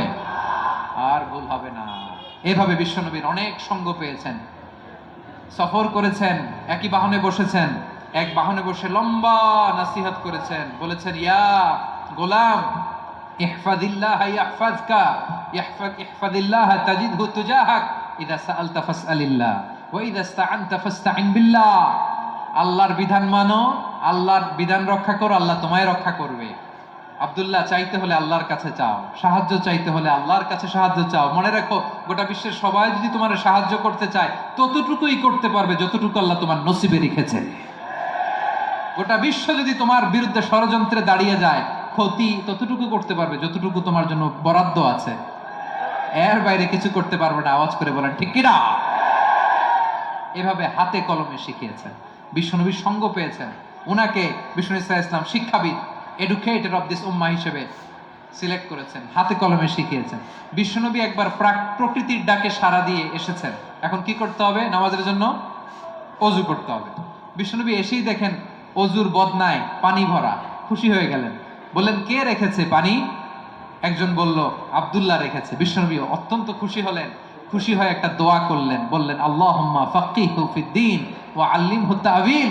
আল্লাহ, তুমি আব্দুল্লাহকে দ্বীনের বুঝ দিও আর কোরআনের তাফসীর শিক্ষা দিও। বিশ্বনবীর এই দোয়া এমন লাগছে, উনি রাইসুল মুফাসসিরিন, এই পৃথিবীতে যত মুফাসসির ছিল, যত মুফাসসির আসবে, সকল মুফাসসিরের সম্রাট হিসেবে স্বীকৃত হয়েছেন। আব্দুল্লাহ ইবনে আব্বাস, বিশ্বনবী ওনারে আজান শিখান নাই, বিশ্বনবী ওনারে ল্যাঙ্গুয়েজ শিখান নাই, বিশ্বনবী ওনারে অ্যাম্বাসেডর বানান নাই, হাতে কলমে শিক্ষা দিয়েছেন। ছোট্ট মানুষ, বিশ্বনবী ইন্তেকাল করলেন, আবু বকরের সময় গেল, ওমরে ফারুকের খেলাফত, তখনও তিনি তরুণ।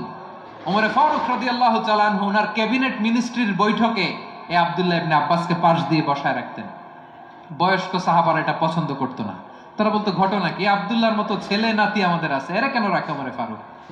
ওমরে ফারুক এটা টের পেলেন, তিনি বুঝতে পারলেন যে ক্যাবিনেট মেম্বাররা এটা পছন্দ করে না, ছোট্ট আব্দুল্লাহরা কেন রাখি, কেন যে রাখি, এটা একদিন বুঝাবো। একদিন মিটিং এ তিনি সবাইকে বললেন, ইদা জাআ নাসরুল্লাহি ওয়াল ফাতহ। এই আয়াত দ্বারা উদ্দেশ্য কি বলেন তো মুরব্বী সাহাবীরা? এক সাহাবী বলেন, এই সূরা দ্বারা উদ্দেশ্য, আল্লাহ বলেছেন আমাদেরকে বিভিন্ন ল্যান্ড, বিভিন্ন এলাকা বিজয় করতে হবে। ওমরে ফারুক বললেন, না, হয়নি। আরেকজন বললেন, বিজয় হওয়ার পর আমাদের বেশি বেশি আল্লাহর বরত্বের ঘোষণা দিতে হবে, এটা উদ্দেশ্য। ওমরে ফারুক বললেন, না, হয় নাই। যারা জিজ্ঞেস করেন কেউ পারে না। সব শেষে বিশ্বনবী ছোট্ট আব্দুল্লাহরে বলেন, আব্দুল্লাহ, ইদা জাআ নাসরুল্লাহি ওয়াল ফাতহ, এর দ্বারা উদ্দেশ্য কি বলো তো? ছোট্ট আব্দুল্লাহ বলেন, হুয়া আজালু রাসূলিল্লাহ। এই আয়াত দ্বারা বিশ্বনবীর বিদায়কে উদ্দেশ্য নেওয়া হয়েছে। ওমরে ফারুক বললেন, হাযা হুয়া, এটাই তো সঠিক উত্তর, এটাই সঠিক তাফসীর এই আয়াতের। কারণ ইদা জাআ নাসরুল্লাহি ওয়াল ফাতহ, যখন আল্লাহর সাহায্য আর বিজয় আসবে, ওয়া রাআইতান নাসা ইয়াদখুলুনা ফি দীনিল্লাহি আফওয়াজা, আপনি দেখবেন দলে দলে, ঢলে ঢলে, বানের পানির মতো মানুষ ইসলামের দিকে ঢুকতেছে, ইসলামের বিজয় হয়েছে।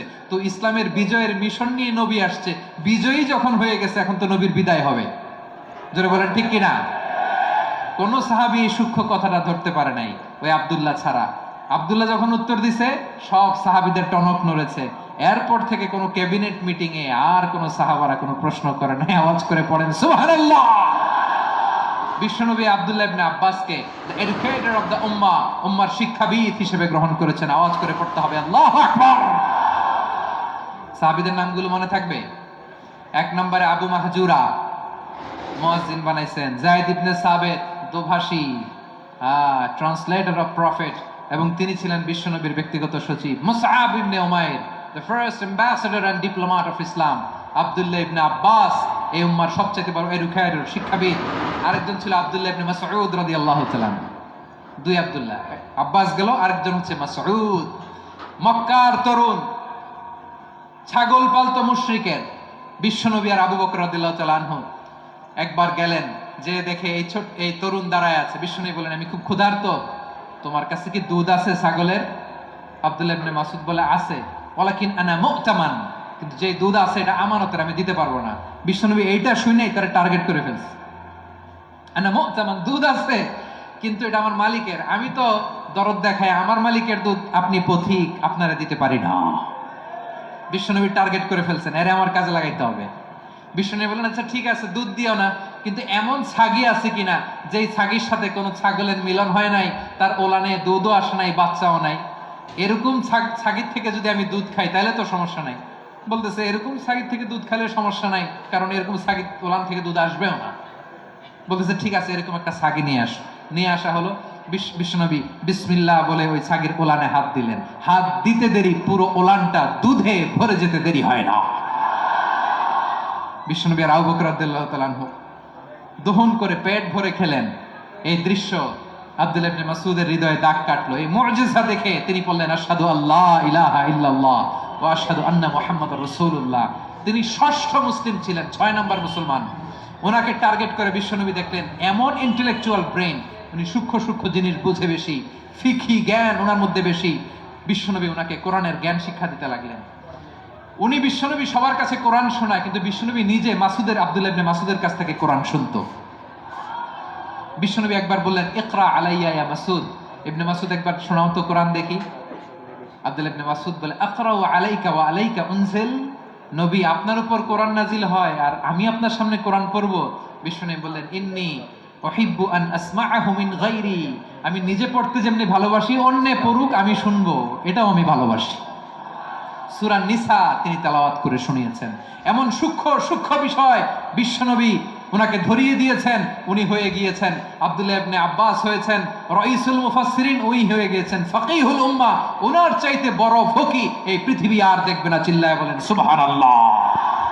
উনি বলতেন, ওয়াল্লাহি ওয়াল্লাহি ইল্লাযী লা ইলাহা গায়রু মা উনজিলাত সূরাতুন ইল্লা ওয়া আনা আ'লামু আইনা উনজিলাত ওয়া ফীমা উনজিলাত। বিশ্বনবী এমন ভাবে কোরআনের দার্স আমাকে দিয়েছেন, কোরআনে যত সূরা নাজিল হয়েছে, যেখানে নাজিল হোক না কেন আমি জানি এটা কোথায় নাজিল হয়েছে এবং কোন প্রেক্ষাপটে নাজিল হয়েছে। এমন একটা সূরা নাই যে সূরার কোথায় নাজিল হয়েছে আমি মাসুদের জানা নাই, কোন প্রেক্ষাপটে নাজিল হয়েছে আমার জানা নাই। এরকম ঘটবে না। চিল্লায় বলেন আল্লাহু আকবার। এই আব্দুল্লাহ ইবনে মাসউদ রাদিয়াল্লাহু তাআলা ওমর ফারুকের সময় কুফার চিফ জাস্টিস ছিলেন।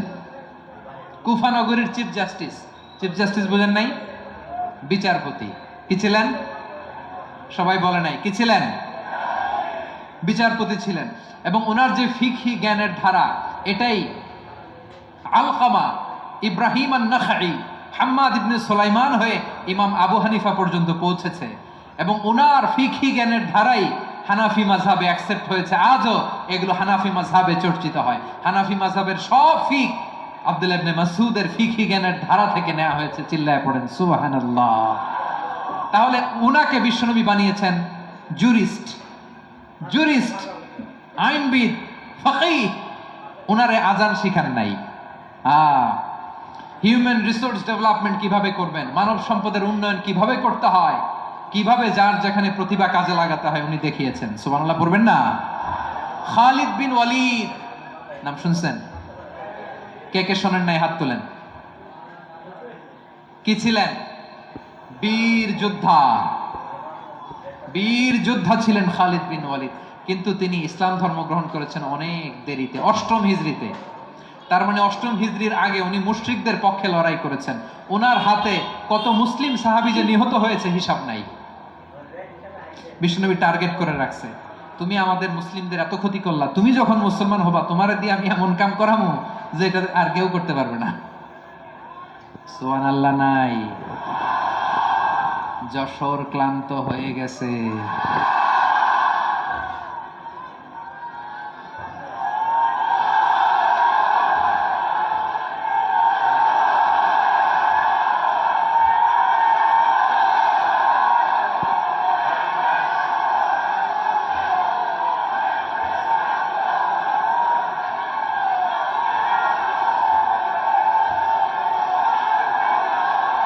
মাশাআল্লাহ, বসুন বসুন বসুন। খালিদ বিন ওয়ালিদ রাদিয়াল্লাহু তাআলা আনহু অষ্টম হিজরিতে মুসলিম হয়েছেন, মক্কা বিজয়ের আগে। তো মক্কা বিজয়ের আগে যখন মুসলিম হয়েছেন, এর আগে কি করছেন? কাফিরদের সাথে যুদ্ধ করেছেন। উনি উহুদের যুদ্ধে মুসলমানদের যে পরাজয় ভাব, কঠিন পরিস্থিতির মুখোমুখি উনার কারণে পিছন থেকে এমন আতর্কিত আক্রমণ করেছেন, মুসলমানদেরকে কচুকাটা করেছেন। অষ্টম হিজরিতে আল্লাহ তাআলা হেদায়েতের নূর দিয়ে ওনার হৃদয়টাকে উজালা করে দিলেন। লা ইলাহা, এটা এমন বাণী যার হৃদয় একবার টাচ খাবে, এইটা থেকে সে আর পালিয়ে বেড়াতে পারে। ঝিনুকের ভেতর লুকিয়ে থাকে যেমন মতি, ঝিনুকের ভেতর লুকিয়ে থাকে যেমন মতি, কলমা শাহাদাতে আছে আল্লাহর জ্যোতি, কলমা শাহাদাতে আছে আল্লাহর জ্যোতি। ঠিক কিনা বলেন? মক্কা বিজয়ের আগে মুসলিম হলেন, হওয়ার পরেই বিশ্বনবীর টার্গেট ফুলফিল হলো। ওই যে টার্গেট করে রেখেছেন আর দোয়া করেছেন, খালিদ বিন ওয়ালিদ যদি মুসলিম হয় তাকে আমি মিলিটারি চিফ বানাবো। ওনাকে আজান শিখান নাই, ওনার কান ধইরা নামাজের এই মাথা থেকে ওই মাথা আনান নাই, ফিকহি কোরআনের সূক্ষ্ম তাফসীর ওনারে শিখান নাই, অ্যাম্বাসেডর বানান নাই। বিষ্ণু ইসলাম উনাকে সামরিক অভিযানে প্রেরণ করেছেন। সামরিক অভিযানে তিনি প্রেরণ করেছেন। ওনার জীবদ্দশায় ওনার নেতৃত্বে যতগুলো যুদ্ধ হয়েছে, একটা যুদ্ধেও তিনি পরাজয় বরণ করেন নাই। ওমরে ফারুকের সময়কালে তিনি চিফ অফ মুসলিম মিলিটারি, মানে মুসলিম সেনাপতি হয়েছেন। যশোর আওয়াজ করো, ঠিক কিনা বলো? সেনাপতি, মুসলিম সেনাপতি। তাহলে কিভাবে হিউম্যান রিসোর্স ব্যবহার করতে হয় গোটা বিশ্ব আমার নবীর কাছ থেকে শিখে নাও। খালিদ বিন ওয়ালিদ, ওনাকে বিশ্বনবী একটা উপাধি দিয়েছেন। উপাধিটা হচ্ছে সাইফুল্লাহিল মাসলুল, আল্লাহর নাঙ্গা তরবারি, আল্লাহর খোলা তরবারি, দ্য ওপেন সোর্ড অফ আল্লাহ। খালিদ বিন ওয়ালিদ মুসলিম সেনাপতি। হাসান বিন সাবিত নাম শুনছেন? দেখি উনি কি ছিল বলেন। রাসূলের সভা কবি, কালচারাল হিজিমনিকে ডিফিট করার জন্য। উনি ভালো অস্ত্র চালানো জানতেন না, ওই কাজে উনি যেতেন না। ওনার ছিল কাব্য প্রতিভা। কাব্য প্রতিভা, কাফিররা কবিতা দিয়ে নবীকে গালি দিত। বিশ্বনবী বলতেন, ইয়া হাসান আজিব আন রাসূলিল্লাহ, তুমি নবীর হয়ে কাফেরদের এই কথাগুলোর জবাব দাও। বিশ্বনবীর একটা মিম্বার ছিল, বিশ্বনবীর মিম্বারের পাশাপাশি মসজিদে নববীতে এই হাসান বিন সাবিতের জন্য বিশ্বনবী একটা স্পেশাল মিম্বার বানিয়ে দিয়েছেন। এখান থেকে তুমি জবাব দাও। এবং বিশ্বনবী বলেছেন, আল্লাহুম্মা আইয়িদহু বিরূহিল কুদুস, আল্লাহ হাসান আমার পক্ষে জবাব দেয়, তুমি জিব্রাইল মারফত তাকে সাহায্য পাঠায়া দিও। রাসূল সাল্লাল্লাহু আলাইহি ওয়াসাল্লামের সভা কবি, the poet of the prophet, নবীর কবি। উনি কবিতা দিয়ে, এমন উচ্চাঙ্গের ভাষায় কবিতা দিয়ে তিনি জবাব দিতেন, কাফিরদের গা শিহরে যেত, তাদের হৃদয়ে আগুন ধরে যেত। তাহলে এরকম কবিরও দরকার আছে না নাই? এখন যাকে আল্লাহ দিছে কাব্য প্রতিভা, এরা যদি আপনি যুদ্ধের ময়দানে পাঠান হবে? যারা দিছে সুরেলা গলা, এরা যদি অ্যাম্বাসেডর বানান হবে না। হাসান বিন সাবিত ছিলেন বিষ্ণু ইসলামের কবি। হুযায়ফা ইবনুল ইয়ামান বিশ্বনবীর গোয়েন্দা বিভাগের প্রধান। কিসের প্রধান? হুযায়ফা ইবনুল ইয়ামান। ওনার ছিল ডিটেকটিভ মাইন্ড, ডিটেকটিভ মাইন্ড, গোয়েন্দা বিভাগের প্রধান। এবং উনি হচ্ছেন সাহিবু সিররি রাসূলিল্লাহ, রাসূল সাল্লাল্লাহু আলাইহি ওয়াসাল্লামের গোপন তথ্যের ধারক বাহক। নবীর যেই কথা কেউ জানে না, সব হুযায়ফার পেটের ভিতরে ছিল। সুবহানাল্লাহ পড়ে। মদিনার যত ইহুদি ইহুদিদের একটা লিস্ট ছিল, এই লিস্ট শুধু দুইজন জানতো, বিশ্বনবী আর হুজাইফা। সুবহানাল্লাহ পড়বেন না? তাহলে ওনাকে কোন দায়িত্ব দিছে? কোন বিভাগ? যশোর। আওয়াজ করো, কোন বিভাগ?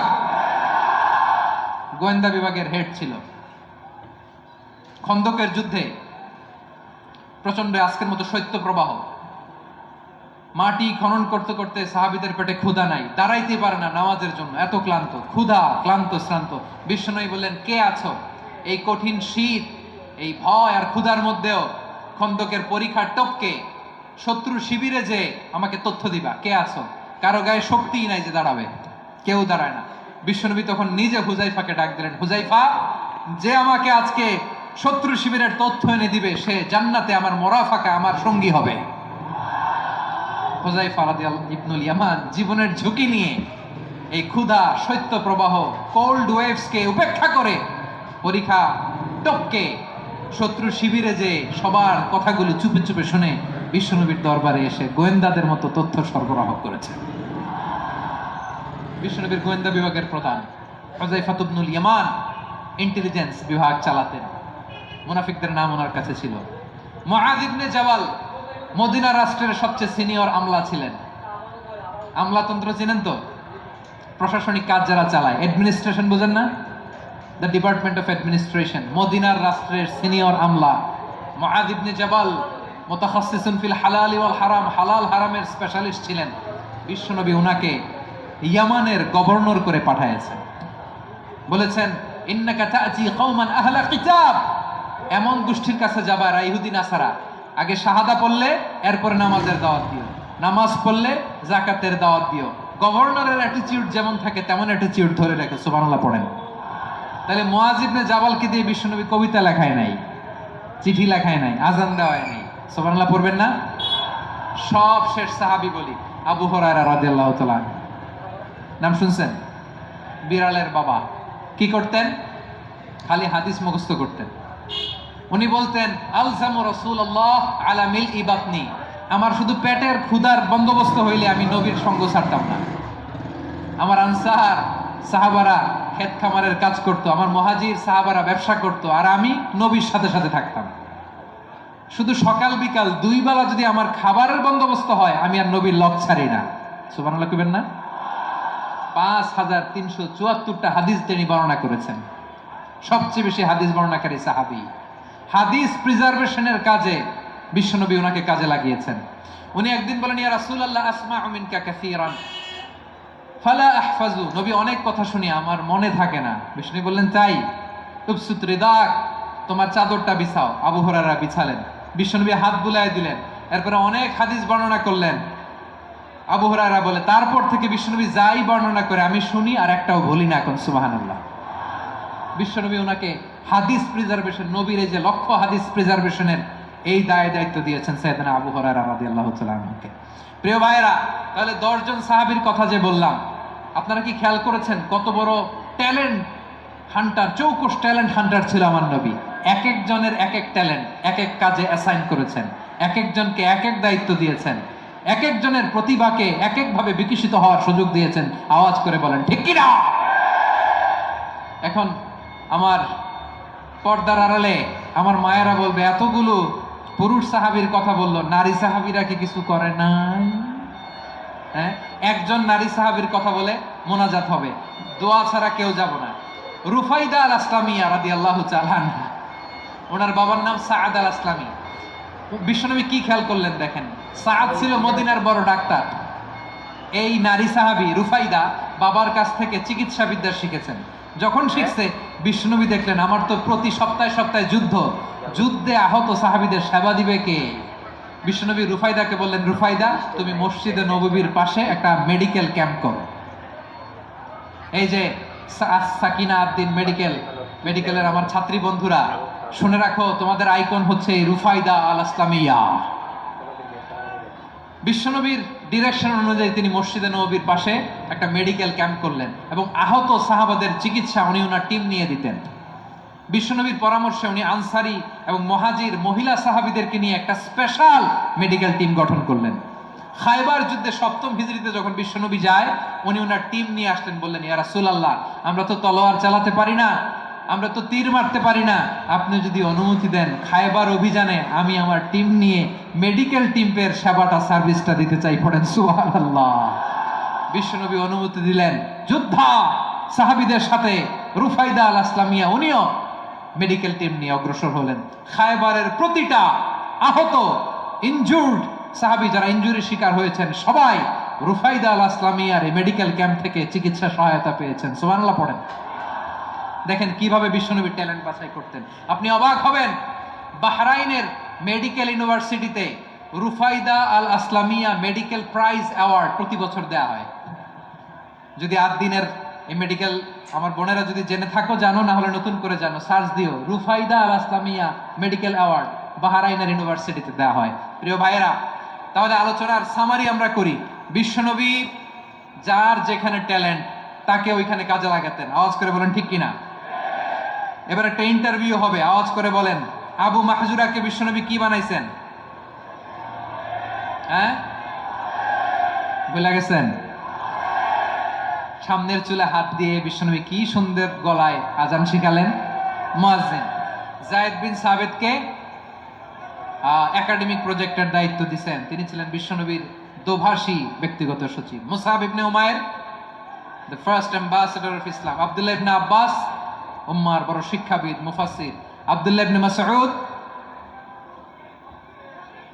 আব্দুল্লাহ ইবনে মাসউদ ছিলেন জুরিস্ট।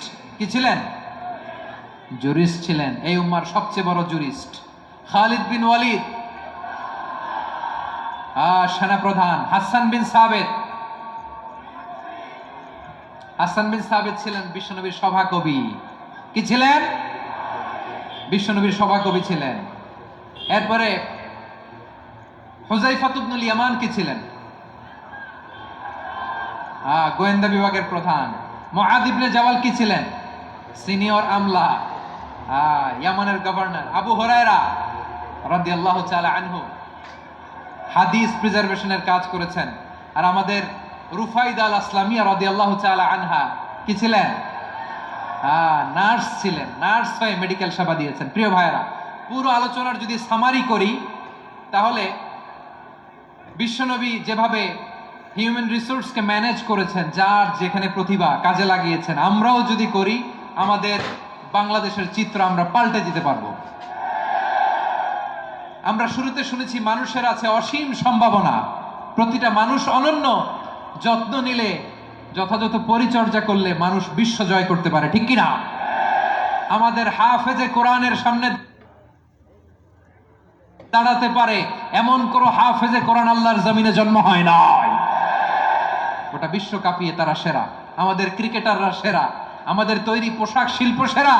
এরকম অনেক অনেক সেরা জিনিস আছে, আমরা এগুলোরে নার্চারিং করতে পারি নাই, পরিচর্যা করতে পারি নাই, সঠিক তারবিয়াতের অভাব। তাহলে মানুষের অসীম সম্ভাবনাকে কাজে লাগাতে হবে। ঠিক কিনা বলেন? ইউনুস গভর্নমেন্টকে আমি বলবো, অল্প সময়ের জন্য আপনারা এসেছেন, সংস্কারও করতে হবে, আবার নির্বাচনও করতে হবে। সব সংস্কার হতে করতে পারবেন না, যতটুকু পারবেন এর মধ্যে আমাদের যে হিউজ ম্যান পাওয়ার, আমাদের যে মানব সম্পদ, হিউম্যান রিসোর্স, এটাকে ডেভেলপ করে আপনাদের যেতে হবে। যেটা পারবেন না সেটাকে পরবর্তী নির্বাচিত গভর্নমেন্টের কাছে রেখে যেতে হবে, যে তারা যেন করে, তাদের কাছে আপনারা এটা রেখে যাবেন। তাহলে মানুষ চাইলে বিশ্ব জয় করতে পারে। আর মানুষকে হারাতে পারে কেউ? জোরে বলো যশোর, মানুষকে হারাতে পারে কেউ? আল্লাহ আমাদেরকে জনসংখ্যা দিয়েছেন। প্রিয় ভাইয়েরা, এই জনসংখ্যা অনেক বড় সম্পদ, এটা আমাদের জন্য অভিশাপ নয়, আশীর্বাদ। আমাদের জনসংখ্যাকে যদি আমরা জনশক্তিতে রূপান্তর করতে পারি, আজকে বাংলাদেশ যে অবস্থানে দাঁড়িয়ে আছে, বাংলাদেশ তার 20 গুণ উন্নতির শিখরে চলে যাবে। চিল্লায় বলো ঠিক কিনা? আমাদের শ্রমিক ভাইয়েরা বাইরে কাজ করে, আমাদের শ্রমজীবী ভাইয়েরা, প্রবাসীরা, তাদের ব্যাপারে গুরুত্ব দিতে হবে। আমাদের শ্রমের দাম সবচেয়ে কম, সবচেয়ে কম। তারা এম্বাসিতে গুরুত্ব পায় না, এয়ারপোর্টে গুরুত্ব পায় না। এই সরকার অবশ্য তাদেরকে অনেক গুরুত্ব দিচ্ছে। আমাদের অদক্ষ শ্রমিককে যখন আমরা দুবাই পাঠাই অল্প বেতন পায়, কিন্তু ইন্ডিয়ানরা দক্ষ শ্রমিক পাঠাইলে তার 3 গুণ বেতন পায়। আমরা আমাদের শ্রমিকদেরকে অদক্ষ ভাবে আর পাঠাতে চাই না, দক্ষ শ্রমিক পাঠিয়ে আমরা রেমিটেন্সের বন্যা বইয়ে দেব। আমাদের শ্রমিকদের পাঠানো রেমিটেন্সের টাকায় সচল থাকে আমার দেশের অর্থনীতির চাকা। তাদেরকে সবচেয়ে গুরুত্ব দিতে হবে। আমরা পেয়েছি ফ্রিডম ফাইটার, মুক্তিযোদ্ধা, আর আমার প্রবাসী ভাইরা হচ্ছে রেমিটেন্স ফাইটার। জোরে বলো ঠিক কিনা? তাহলে আমাদের এই জনশক্তিকে জনসম্পদে ট্রান্সফর্ম করতে হবে, ঠিক কিনা বলেন? সরকার জনগণকে এভাবে পলিশ করতে হবে। মা বাবারা ছেলে মেয়েদের মধ্যে কার কোন যোগ্যতা তাকে ওইভাবে কাজে লাগাতে হবে। সবার এ প্লাস পাওয়ার কোনো দরকার নাই। আমাদের দেশে একটা টেন্ডেন্সি আছে, পরীক্ষায় এ প্লাস না পাইলে তুই কি করলি, পাশের বাড়ির ছেলে এ প্লাস পাইছে, যা ওর পা ধোয়া পানি খা। কি খা? তা আমি ভাবছি যে পা ধোয়া, এ প্লাস পাওয়া ছেলেদের পা ধোয়া পানির একটা পানির ব্র্যান্ড বানাইতে হবে। এরকম লেখা থাকবে, এ প্লাস পাওয়া ছেলেদের পা ধোয়া পানি। খাওয়া নাই, এগুলার খাওয়া নাই। ওরে আল্লাহ এ প্লাস পাওয়ার জন্য বানাইছে, আর আপনার ছেলেকে এই এ প্লাস গুলারে নিয়ন্ত্রণ করার জন্য আল্লাহ বানাইছে। ওকে দিয়ে আল্লাহ কি করবে আপনি জানেনই না। একটা এ প্লাস, একটা এ গ্রেড একটা মানুষের জীবনকে ঠিক করে দিতে পারে না। আপনার ছেলেকে আল্লাহ অন্যদিকে যোগ্যতা দিয়েছে। ওদের মনোবল ভাঙবেন না, খবরদার খবরদার। ছেলে মেয়েদের মনোবল ভাঙবেন না। যাকে দিয়ে যেটা হবে তাকে দিয়ে সেটা করতে হবে, তার প্রতিভাকে সেভাবে কাজে লাগাতে হবে। তাহলে বাংলাদেশ, আমাদের এই জনসংখ্যা জনসম্পদে রূপান্তরিত হবে। আমাদের সরকারের তত্ত্বাবধানে আমাদের 18 কোটি জনগণ দক্ষ জনশক্তিতে রূপান্তরিত হোক। আমরা চাই কি চাই না? আমরা ভালো মানুষ, শ্রেষ্ঠ মানুষ হতে চাই কি চাই না? ওই জাপানিজদের মতো সৎ, ওই ইউরোপিয়ানদের মতো কালচার, আমাদেরকে আল্লাহ তাআলা কোরআন সুন্নাহ অনেক কিছু দিয়েছেন। যেহেতু বর্তমানে আমরা দেখছি তারা সৎ, তাদের মধ্যে ভ্যালিউ আছে, সেগুলো আমাদের মধ্যে আনার দরকার আছে না নাই? আর ইসলাম দিয়ে আমাদের জীবনকে সাজাতে হবে, ইসলাম দিয়ে আমার পরিবারকে সাজাতে হবে। ইসলাম থেকে, কোরআন থেকে প্রেসক্রিপশন না নিলে জীবন সুন্দর হবে না। কোরআন থেকে প্রেসক্রিপশন না নিলে সমাজ সুন্দর হবে না। কোরআনের প্রেসক্রিপশন না মানলে রাষ্ট্র সুন্দর হবে না। কোরআনের প্রেসক্রিপশন অ্যাপ্লাই না করলে শুধু দুর্নীতি দমন কমিশন দিয়ে দুর্নীতি বন্ধ করা যাবে না। এজন্য কোরআনের আইন আমরা চাই কি চাই না? প্রিয় ভাইয়েরা, রিসোর্স ডেভেলপমেন্ট, মানব সম্পদের উন্নয়ন, আমাদের সরকার যেন এদিকে নজর দেয়। আমরা যেন এই ব্যাপারে যত্নবান হয়ে উঠি। যাকে আল্লাহ যে যোগ্যতা দিয়েছে, এই যোগ্যতা দিয়ে আমরা যেন ইসলামের জন্য, দেশের জন্য কাজ করি। আমরা যেন আমাদের স্কিল ডেভেলপ করি, আমাদের পটেনশিয়ালকে ডেভেলপ করি। মোরালিটি, ভ্যালিউজ নিয়ে শায়খ আলোচনা করেছেন, এগুলো দিয়ে যেন আমরা আমাদেরকে সাজাই। আল্লাহ তাআলা আমাদের দেশকে তুমি নিরাপদ করো, আমরা পড়ি আমিন। আল্লাহ আমার 18 কোটি জনগণকে তুমি জনশক্তিতে রূপান্তরিত করো, আমিন। আল্লাহ আমরা হাতে হাত রেখে, কাঁধে কাঁধ মিলিয়ে ভাই ভাই যেন এই দেশকে গড়তে পারি, আল্লাহ তুমি তৌফিক দান করো, আমরা পড়ি আমিন। আমার প্রিয় মহিউদ্দিন ভাই বলেছেন, হুজুর এমন একটা ঘোষণাপত্র দিয়ে যাবেন আজকের এই ঐতিহাসিক যশোরের প্রোগ্রামে, যেটা গোটা বাংলাদেশে মানুষ এটার উপর আমল করে। আমি যে কথাটা বলেছি এটাই, আসুন আমরা আমাদের জনসংখ্যাকে জনসম্পদে ট্রান্সফর্ম করি। আমাদের জনসংখ্যাকে আমরা যেন জনশক্তিতে রূপান্তরিত করি। জনসংখ্যাকে ট্রান্সফর্ম করে জনশক্তি দিয়ে আমরা যেন আগামীর বাংলাদেশ, স্বাধীন বাংলাদেশ 2.0 কে গড়ে তুলি। আল্লাহ তাআলা আমাদের সবাইকে কথাগুলো বোঝার, আমল করার তৌফিক দান করুন। এই জেনজি, ক্ষমা করে দিও আমাকে, অনেক দমক দিছি, বকা দিছি। আল্লাহ তোমাদেরকে করুক, কবুল করুক, যশোরবাসীকে কবুল করুক, আদ দিনকে কবুল করুক, এই মেডিকেল কলেজকে কবুল করুক, ইসলামের জন্য বাদ ভাঙা এই জোয়ার এবং উচ্ছ্বাসকে আল্লাহ তাআলা কবুল করুক। হাদা মা ইনদি ওয়াল ইলমু ইনদাল্লাহ আলাইহি তাওয়াক্কালতু ওয়া ইলাইহি উনীব। সুবহানাকাল্লাহুম্মা বিহামদিকা আশহাদু আল লা ইলাহা ইল্লা আনতা আস্তাগফিরুকা ওয়া আতুবু ইলাইক। আল্লাহুম্মা আমিন। রব্বানা ظلمنا أنفسنا وإن لم تغفر لنا وترحمنا لنكونن من الخاسرين. ربنا آتنا في الدنيا حسنة وفي الآخرة حسنة وقنا عذاب النار. ও বিশাল আকাশের মালিক, বিশাল জমিনের মালিক, তোমার আকাশ বাতাসের তুলনায় আমাদের হাত দুইটা বড় ছোট্ট রে আল্লাহ। ছোট দুটি হাত পেতে বুক ভরা আশা নিয়ে তোমার শাহী দরবারে চেয়ে রইলাম। আমাদের জিন্দেগির গুনাহ খাতা তুমি মাফ করে দাও। আমাদের আব্বা আম্মা, দাদা দাদি, আত্মীয় স্বজন সবার গুনাহ খাতা তুমি মাফ করে দাও। আমাদের যত আত্মীয় স্বজন কবরের বাসিন্দা প্রত্যেকের কবরটারে তুমি কোরআনের নোট দিয়ে মোনাওয়ার করে দাও। আল্লাহ আজকের এই যশোরের প্রোগ্রামকে তুমি কবুল আর মঞ্জুর করে দাও। সূরা বনী ইসরাঈলের 70 নম্বর আয়াতের আলোকে সংখ্যাকে কিভাবে জনশক্তি জনসম্পদে রূপান্তরিত করা যায়, সিরাতের লেন্সে সিরাত থেকে আমরা শুনলাম, যা কিছু শুনলাম আমল করার তৌফিক দাও রব্বুল আলামিন। আমার বাংলাদেশকে সোনার বাংলাদেশ হিসেবে কবুল করে নাও। আজকের প্রোগ্রামে যারা জয়েন করলো তাদেরকে তুমি কবুল করে নাও রব্বুল আলামিন। লক্ষ লক্ষ নারী পুরুষ যশোরের এই ঐতিহাসিক তাফসীর প্রোগ্রামের মাহফিলে জয়েন করেছে। আল্লাহ যেভাবে সহি সালামতে আজকে মাহফিলে জয়েন করলো, সহি সালামতে প্রত্যেক ভাই এবং বোনকে তুমি গন্তব্যে পৌঁছে দিও। আল্লাহ কত বড় বড় আল্লাহর ওলিরা এখানে এসেছে, মাদ্রাসার হুজুররা এসেছে, পর্দার আড়ালে কত বড় নেককার নারীরা এসেছে। আল্লাহ যার হাতকে তোমার পছন্দ হয়, যার ইবাদতকে পছন্দ হয়, তার ইবাদতের ওসিলায় আজকের দোয়াটা তুমি কবুল আর মঞ্জুর করে দাও। রব্বানা তাকাব্বাল মিন্না ইন্নাকা আনতাস সামিউল আলিম ওয়া তুব আলাইনা ইয়া মাওলানা ইন্নাকা আনতাত তাওয়াবুর রহিম। সুবহানাকা রাব্বিকা রাব্বিল ইজ্জাতি আম্মা ইয়াসিফুন ওয়া সালামুন আলাল মুরসালিন والحمد لله رب العالمين واجعل آخر كلامنا عند الموت لا إله إلا الله محمد رسول الله.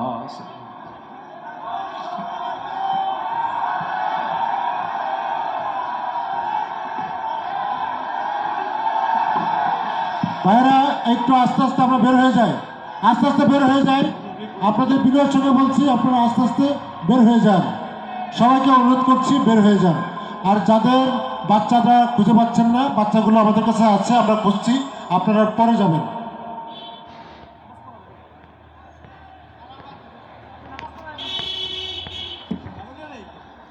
আস্তে আস্তে শৃঙ্খলার সাথে